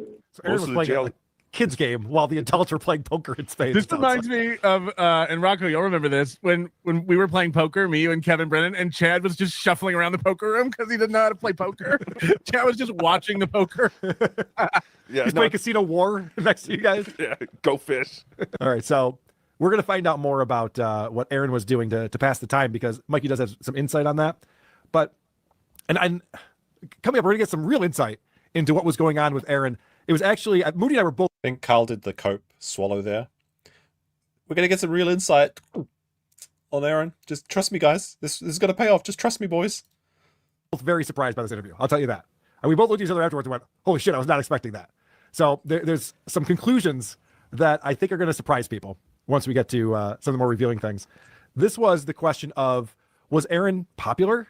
Because it sounded like what do you think, chat? Do you think that Aaron was popular in jail? A little bit of a cast your votes. Do you think yes or no? Made fast friends with everyone who was there. Unfacilitator. Yeah, he was right. He was a hoot. Facilitator of fun. Everyone loved him. Oh, don't worry, that question gets brought up too. Everyone was bored, and Aaron had to be like, come on, guys. We can sit around here and mope, but that's not going to help the time pass. Let's do something. Right. Like he was Jack Nicholson in Cuckoo's Nest. Yep. He's like, come on, everybody. So this is the question whether or not he was popular. And this, remember, his friend Mikey answering that question. Do you think that Aaron made a lot of friends while he was in jail? Was he popular? Yeah, definitely. Was anyone sad to see him go? I don't know if they were sad to see him go, because most inmates, they want to encourage people to get out of jail. So Aaron was popular. Aaron was popular in jail and made friends immediately. And then, like, before this happened, they were all like, Aaron's going to go in there and he's going to get raped. The reality is that he played basketball. He was really popular. And people weren't sad to see him go. That's because they're happy that you're getting out. That's very nice. It's kind of wholesome from the prisoners. Like, what are these people that, like, Melted looks so fucking unhappy. It's like, you fucking retards. Imagine being the smartest pedophile of the group and you're just like, I have to deal with these people. Oh my goodness. I wouldn't say they were sad, but I would say they were, dang, there goes another one, a good one. Right, there goes one of the good ones. No. There goes one of the good ones. There goes a real one. Oh my goodness. It's just another win for the toe. Like, it just is. It's funny because I get called a toe bro because I talk about Aaron and Nick. And I talk about Nick critically. And I kind of laugh a bit about another win for the toe. But this is unironically making me like Aaron. That's where we're getting to this point. He sounds like he's just really like chill guy to hang out and have a beer with at Stoney's. So, Aw. I know this is like so far. This is sad. I agree. So far, we're finding out that Aaron was a blast. They're just like, oh, Aaron's here, sweet. Let's play some basketball. Let's do a cribbage tournament. This is Aaron's sweet. leaving. I'll be back for all of you. I won't forget you. I promise I won't forget you. All right, so we get to the story about the inmates finding out that Aaron's a radio host. Now, if you're The jail must be full of Office fans. That's where Office fans belong. Oh, the chili was so fun. No, fuck off. Sorry, I've never actually seen The Office. I just shimmed it because Max likes it. remember the way that Aaron told the story, it was that he was recognized by a CO, and the CO was like, holy shit, this guy hosts a radio show. Then the inmates all gathered around and went, whoa. So this is the way that Mikey tells the story. Do you remember a time when Aaron was talking to multiple inmates about potentially coming on his show? Vaguely. I think I was in recreation. We was in recreation when we found out because the rec officer, she actually said, like, there's a guy in here who was on the radio show, and no one knew who it was. And then she's like, that looks like him right there. She's like, matter of fact, that is him. And she called Aaron over to the office, and he was like, yeah, that's me. That's how we all found out. So I have to give props to Aaron. It sounds exactly like the story that he told. Yeah. Where he just minded his business. The CEO's like, whoa, it's Aaron Imhoff from Steel Toe. So far, this is a major lose for you guys. I mean, a broken clock is right twice a day. He's so fucking mad. Carl is counting his days. I don't know. Is Carl like a big player in the Dabbleverse? I tried to focus on this once, like the Dabbleverse schizo board. I don't know. I thought Carl was like, is this guy like, who are these? Is he a big player? I feel like he's on the chopping block. He's not going to be on the next stream. They're going to style him out of their pedophile convention photos or whatever it is. This is fantastic because we're going to find out why Joe is so good for Aaron. There's actually a big reveal here because I was really impressed that Aaron was not exaggerating these stories. So far, he was good at basketball. He was beating everyone. They called him Larry Bird. He's making friends. We're going to find out what the black people felt about him. So Paulie says, I think the Mapverse hates Aaron because his show is boring, but he is relatively charming sometimes. I mean, Aaron must have some sort of appeal. Like, you can make fun of him for, like, you know, Venmo, Cash App, PayPal, all that stuff. But, you know, it seems like he's able to make a living doing what he's doing. He's got an audience of a couple hundred people, which is, I mean, obviously we make fun of that. Like, I mean, a lot of my shows are pretty small too. Like, we have bigger shows and smaller shows. But like having a couple hundred people that tune in every day is quite an achievement. It's very difficult. If you think it's easy, try it yourself, and you'll see how it can actually be quite hard at times. I mean, look at my struggling friend Nick Rekieta, who can barely get 500 people to watch him watch a fat guy make chicken casserole or something. Like, he's struggling. That guy needs some help, but he won't accept my advice, which is very sad. But like, yeah, Aaron's able to get like a couple hundred people to watch his show. He's able to make a couple $100, maybe a day, maybe a week, I don't know. But he's able to support himself. So he obviously has some appeal. He's had 2 wives, going on 3. Maybe third time's a charm. I mean, he was able to attract a woman that was good enough for Nick Rekieta. He was good enough to seduce Lady Rekieta and have her, you know, do her raw. So he must have some appeal. I think he's just an everyman or something. I think that's the appeal of Aaron. I don't know though. I don't watch his show. I've seen some clips of him though. But I do like that he smiles in his mugshots. I think that it sets him apart. Nico says, congratulations on your generational run. Thank you very much. Member for 11 months. Much appreciated. It's all aligning so far. We're here to find the truth, Patrick. So like if the truth is not if that different bothers to what you, he said, get out of here, Pat. That's right. Yeah, I'm not going to try to like creatively edit this to tell a story that doesn't tell. This is the story that just sit there and see exists. We can tell you didn't edit it. I think Moody here asked the question about what Aaron was doing to pass the time because Aaron was bragging about watching all those movies. he he said he spent a lot of the time watching movies on his tablet.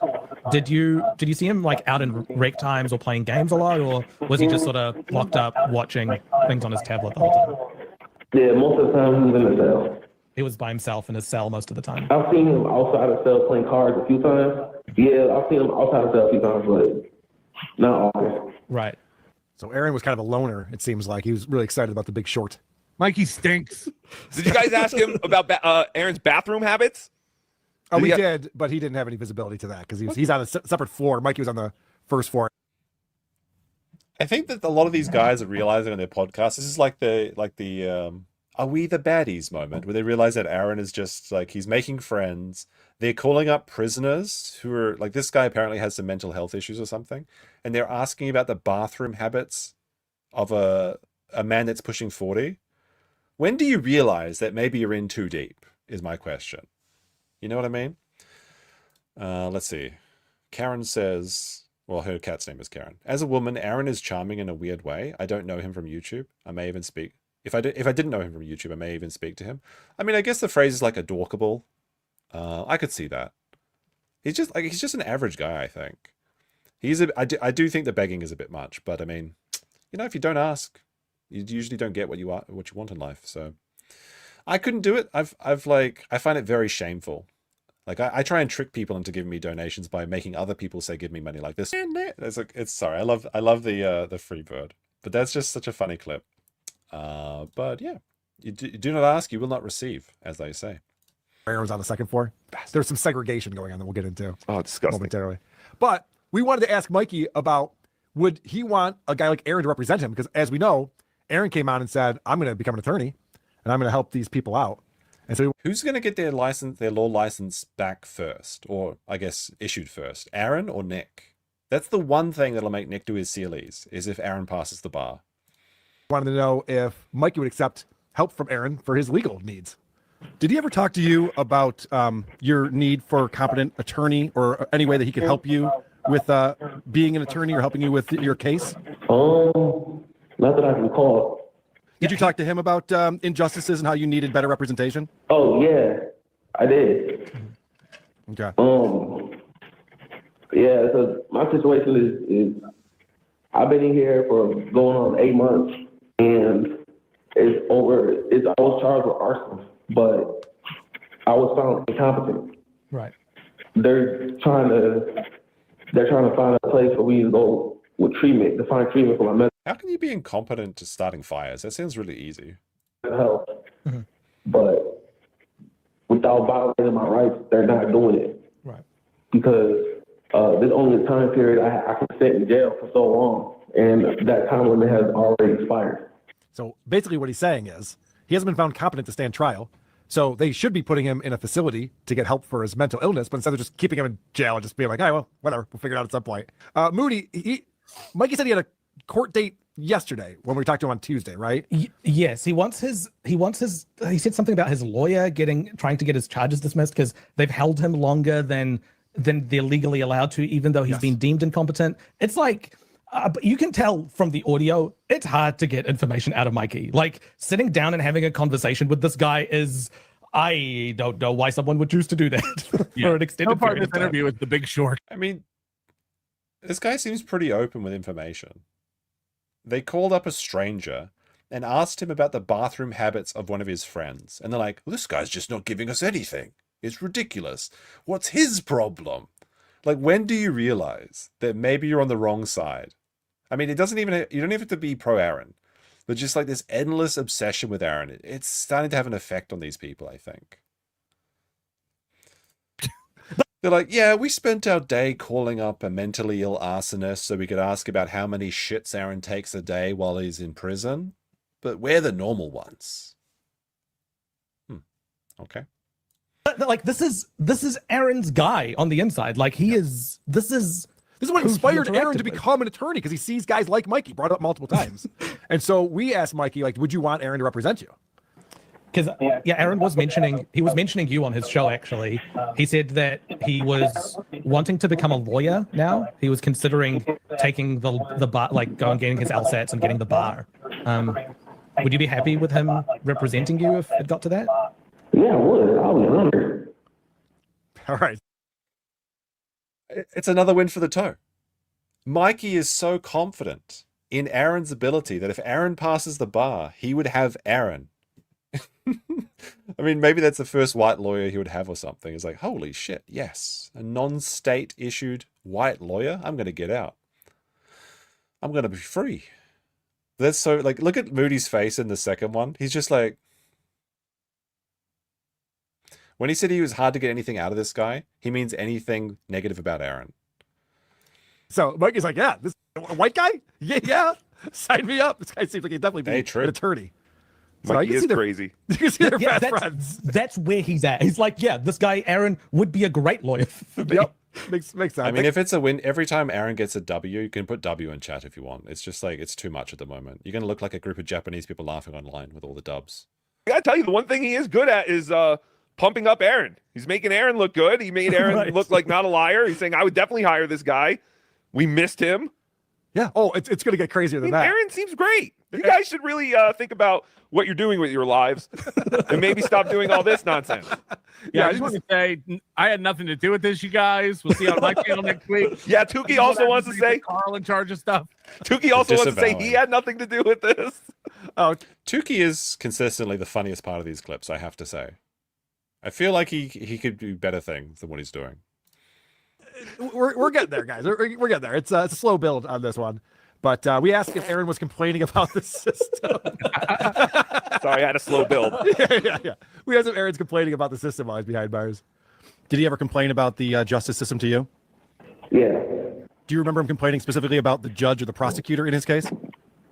I vaguely remember him talking about both. Okay. So he's in there complaining about the judge and the prosecutor.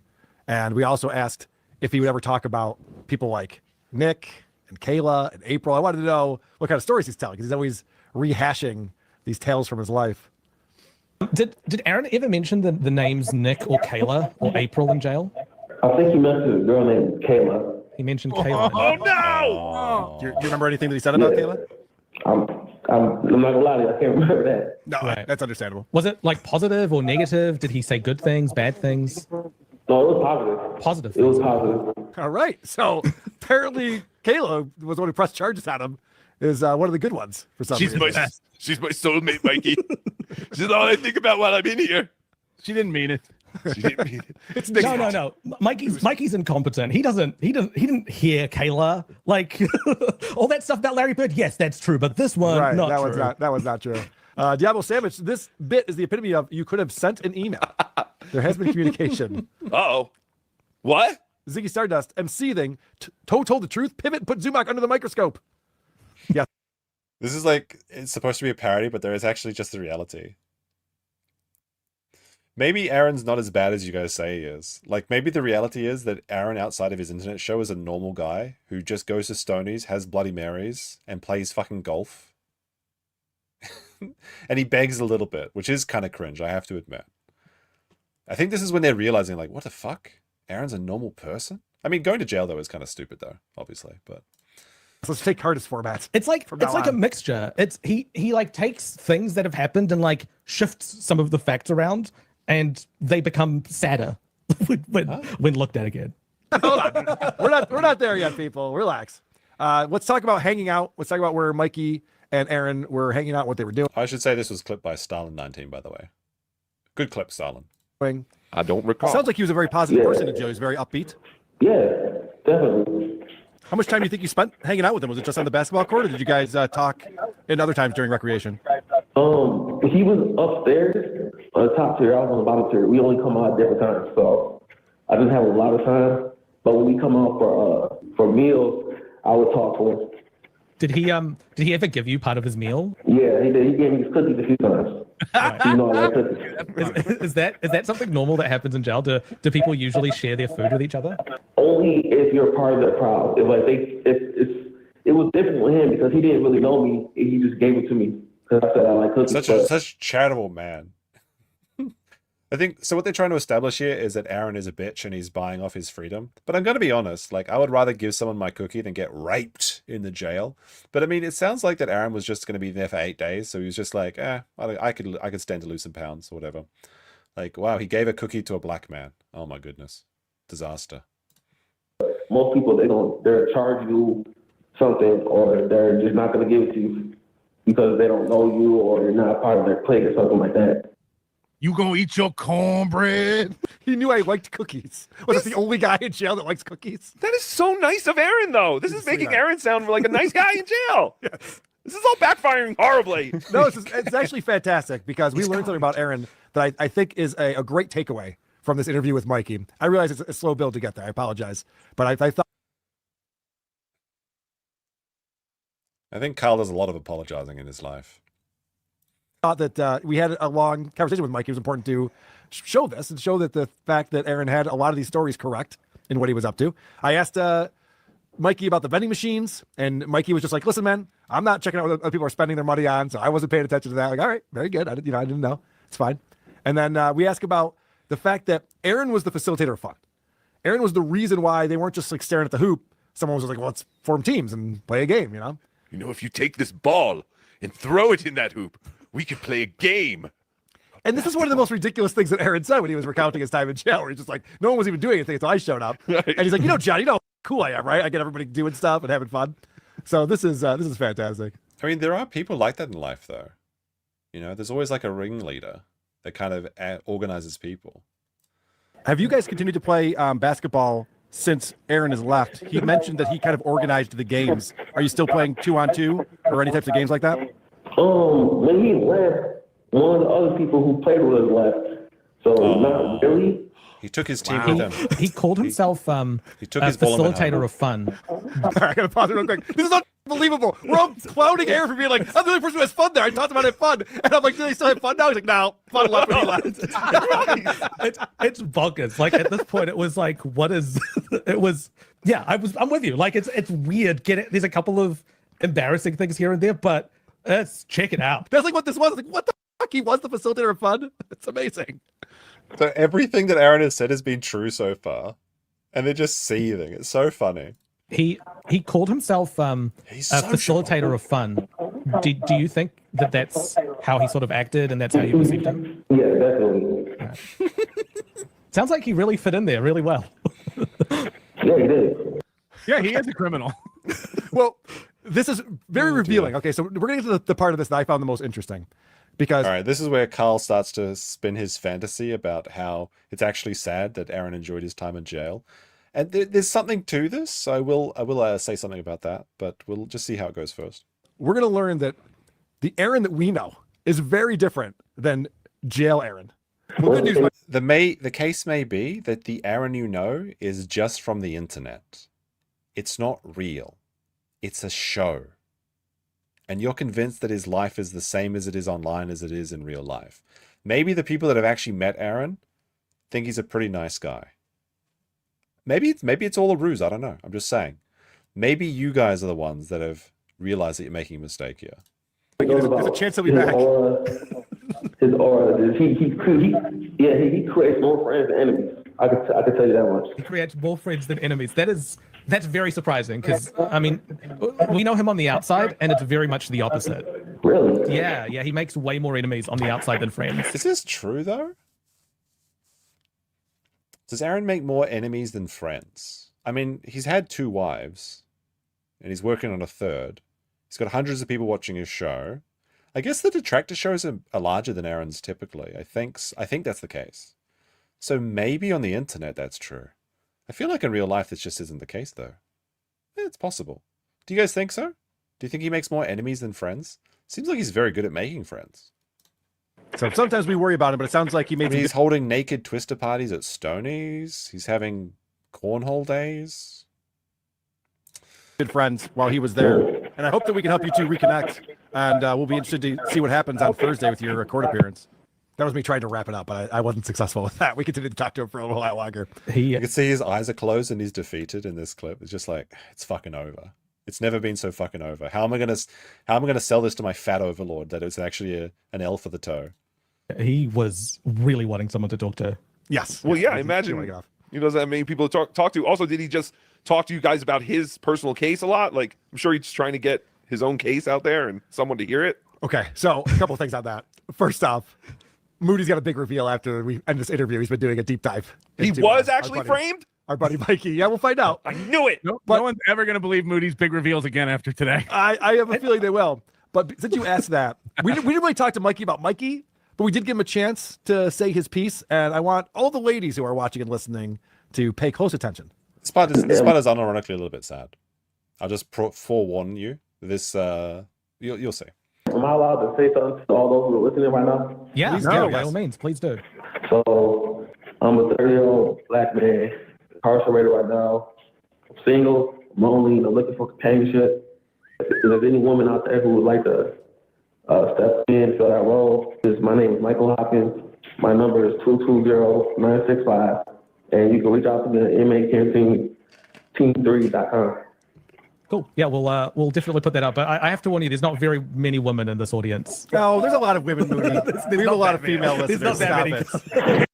This is the guy that they're trying to like. They're like, okay, we're gonna send out this like you're desperate for human contact. We'll advertise this to our non-existent female audience. But could you tell us about Aaron taking a shit? Does he have a tiny dick? We need to know about the bathroom habits of the toe.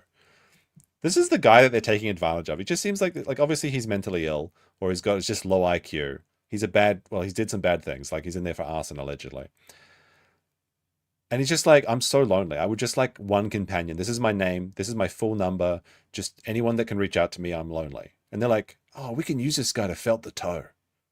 How useful this person could be. Then he didn't even turn on them, on Aaron. That really is sad. BobTube says, Kayla's writing to him as we speak.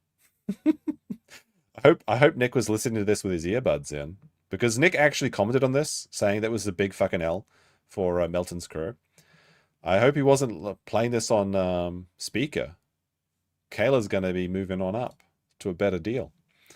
Lady KB, I'm looking at you. All right, so apparently Mikey is lonely. So if there's any women out there who like the bad boys, I know that you're out there. I know you're into it. It's more interesting than just like dating a coworker. You know, you can date an inmate. It's fun. Guys are always thinking about pussy. Isn't that amazing? She doesn't want to get a job. She doesn't want to get a job. Her husband was on the path to self-destruction, and given a few more weeks, if the police hadn't intervened, she would have had the whole trust fund to herself. She got a bit unlucky there. We didn't talk about anything about Mikey, but he's just like, so I'm really lonely. But he's just Ever since Aaron left, I long for the curves of a woman. If you could just seal the envelope with your vaginal juices and send them to me at the correctional facility, that'd be great. Mikey rules. Mikey's great. This is just a quick throwaway, then we'll get into the meat of this. One more thing. Did Aaron ever say when he was in... I think Aaron said he was going to. I don't know. Like after he gets out or something. But sure. jail, did he ever say the term another win for the toe? Well, it sounds familiar. Sounds familiar. Yeah. I mean, this would be funny though. Like if Aaron, like, he gets a 3-pointer and it's like another win for the toe. It is it's a bit of an earworm, the phrase. Like, even if you don't like Aaron, I think like, it just kind of like gets its way in and you want to say it. It's kind of funny. It's got that mimetic quality to it. You know he's draining threes, going another win for the towel. Yeah, exactly. He can't help himself. That's fun. Oh, you should have asked how many times a day did he use his tooth hurty joke. Well, you can only use that twice, right? Yeah, I guess so. Okay. All right. So this was the big takeaway for me is Aaron comes out of jail saying he had a great time. We're talking to Mikey. Mikey's going, yeah, he had a good disposition. People liked him. He was friendly. He was popular, all that. And so a question early on is, does anyone actually enjoy being in jail? Is that a thing?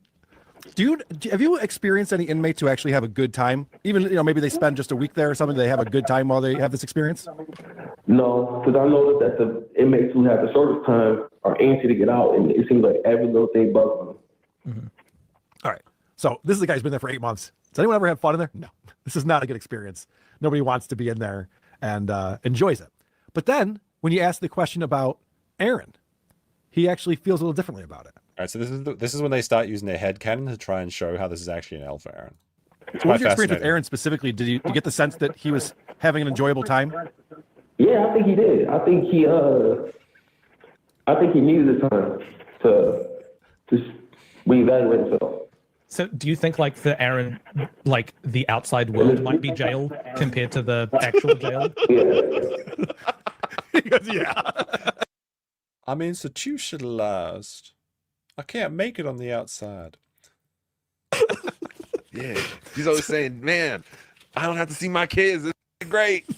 Dude, there is something that's so crazy about this.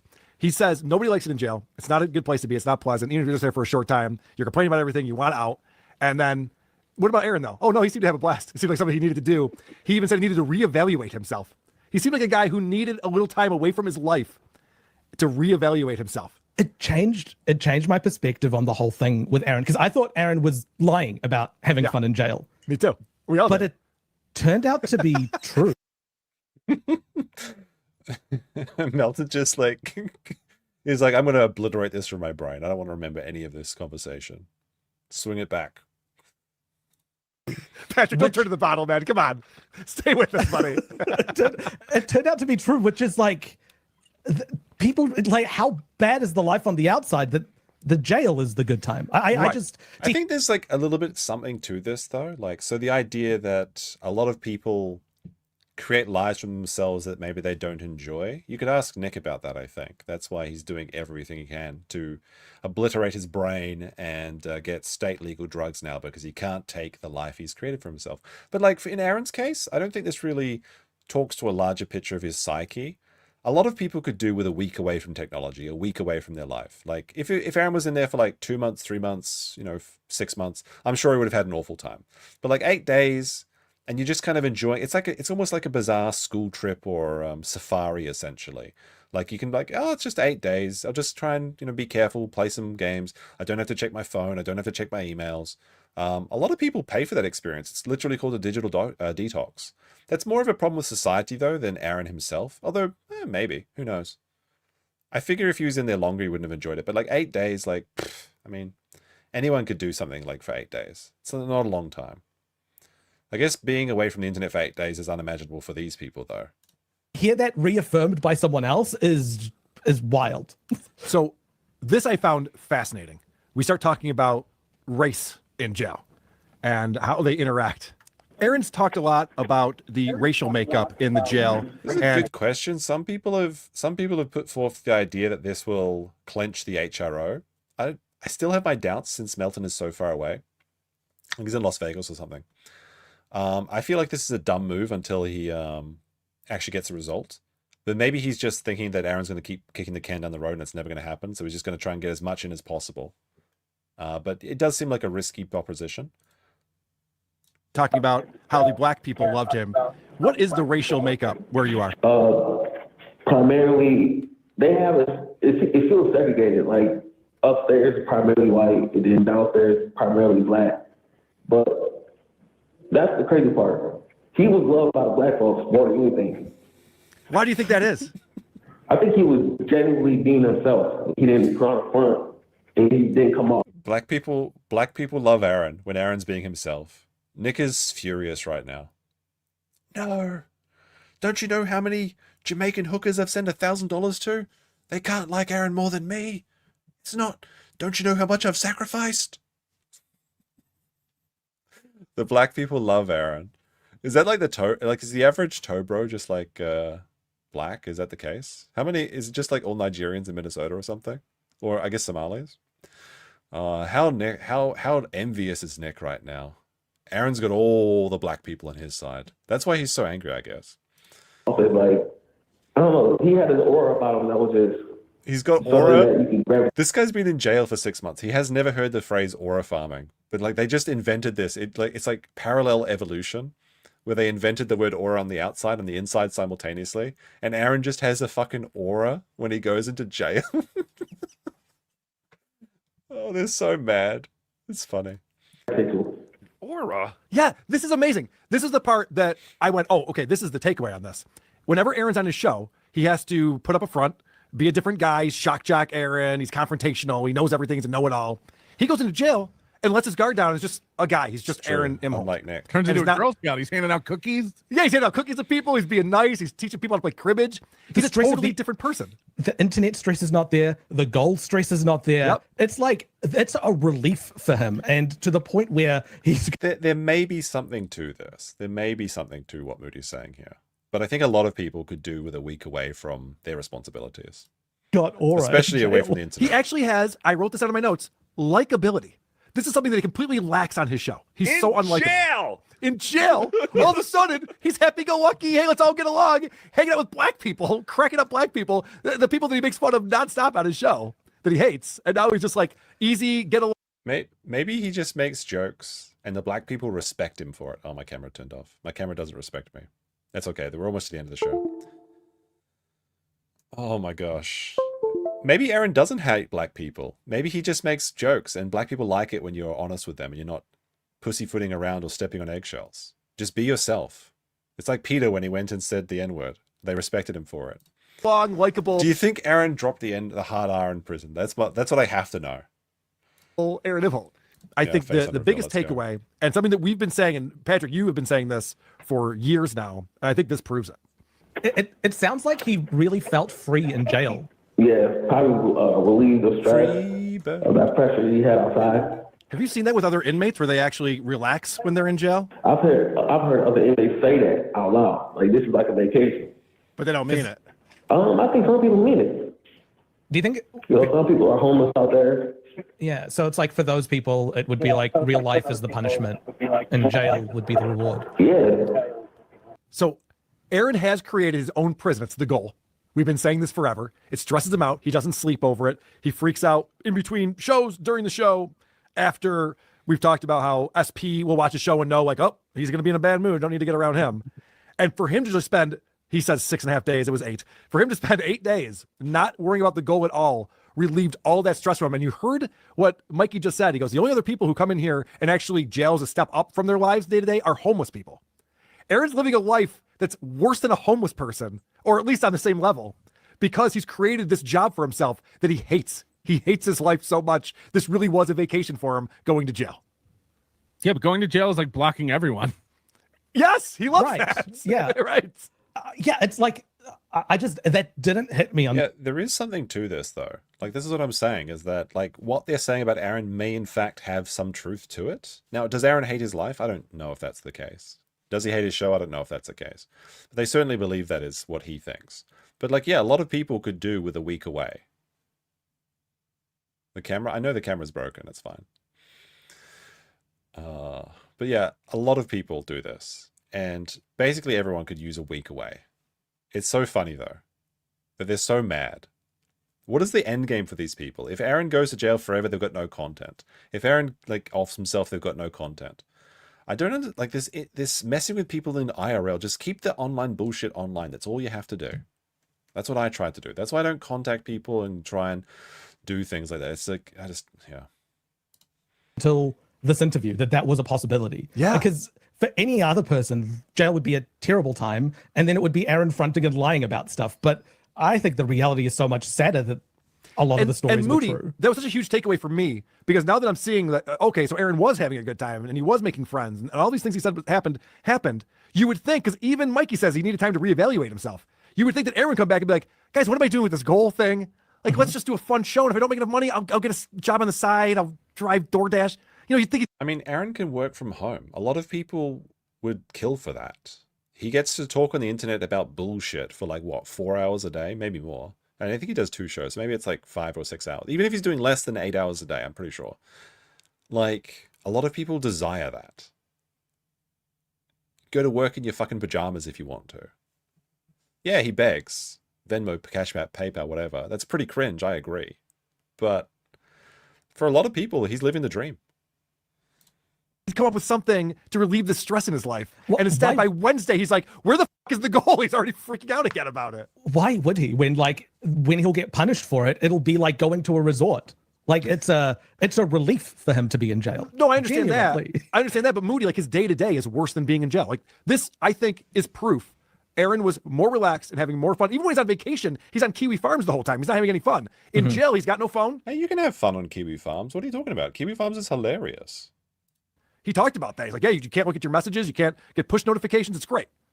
So I think he's created a life for himself. And again, he's self-employed. He's created a life for himself that is torturous. Imagine doing that and going along with it for as long as he has.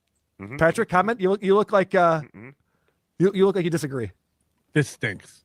They're sick. They're sick, Patrick. We told them not to do this. This is exactly what I said at the beginning. This is like when your friend asks you to sit down for 10 minutes and just watch this hilarious YouTube video. And he's just like, no, just keep watching. It gets good. It gets good. It's good. And you got 4 people like all sitting around like looking at you like, what the fuck is this? And then it ends. Nobody laughs. And you're like, what the fuck were you doing? And it's like, well, you know, you didn't understand that this is the second part. And like in the first part that you have to understand the law. And you just like shake your head at you. It's just like, what the fuck? What a waste of time. And then you just go, then you have some drinks and move on. That's what's happened here. He's like smiling. He thinks this is so funny. He's like, he got him, but it's not. It's an L. It's another win for the toe. Congratulations. This whole interview should have been deleted. All right. I have a conversation that Moody and I had. So there were 2 phone calls. Yeah, they could have literally, they never had to show anyone this, but they felt compelled to. They could have buried this in the do not resuscitate archive or something and never let Aaron have this win, because you just got to imagine how much he's laughing about this. Because I got cut off, right? Oh. So there's a conversation Moody and I had in between the phone calls. And I want you to know, Patrick, we were thinking about you, buddy. All right, so what is this? What's Patrick going to be mad at us Carl's for not wife is like asking? 87. That's all I was going through my mind. Like, what the f***? You guys didn't ask him this or that. See, I saw this coming, Patrick. I knew you would not be pleased, my friend. Yep. It's like I don't know. You built this as like a huge gossip. There's a bit in there for everyone. There's yes, confirmation of a lot of the unbelievable stories, but there's also uncovering of lies that are told, and also a very sad truth at the end of it all. I think the huge takeaway is Aaron was punished by going to jail, and it actually was good for him. Right. And he said that too. And I was like, bullshit. Isn't that like the intention? Like, there's a lot of problems with the prison system, but it's supposed to have people go through, absolve themselves, and come out better people. Now, that's the reality often doesn't happen. This is a good thing. Like, if this is the truth, that Aaron went in there and it was good for him, that's actually a victory. Now, I think that his punishment was much too strict for what he actually did, but it is what it is. He goes, that's actually good for my mental state. I was like, you were in jail. Shut the fuck up. It actually was. That's not good. I was hoping he was lying. We'll see you next week, everybody. This was this little piggy. The huge takeaway is that Aaron wasn't lying, and that's bad for our brand. See, the puppet is entertaining. The puppet is kind of funny from time to time. The name. All right, guys. That's all we got for you tonight. Thanks for watching. What should we play us out on? I guess we got to go with Baldo ain't streaming tonight. That's the only way to go. Hope you have a great day. We'll probably watch the Tyler Oliveira thing tomorrow. And yeah, you have a great day. Peace. It's almost 11 and there's still no stream, and Baldo ain't streaming tonight.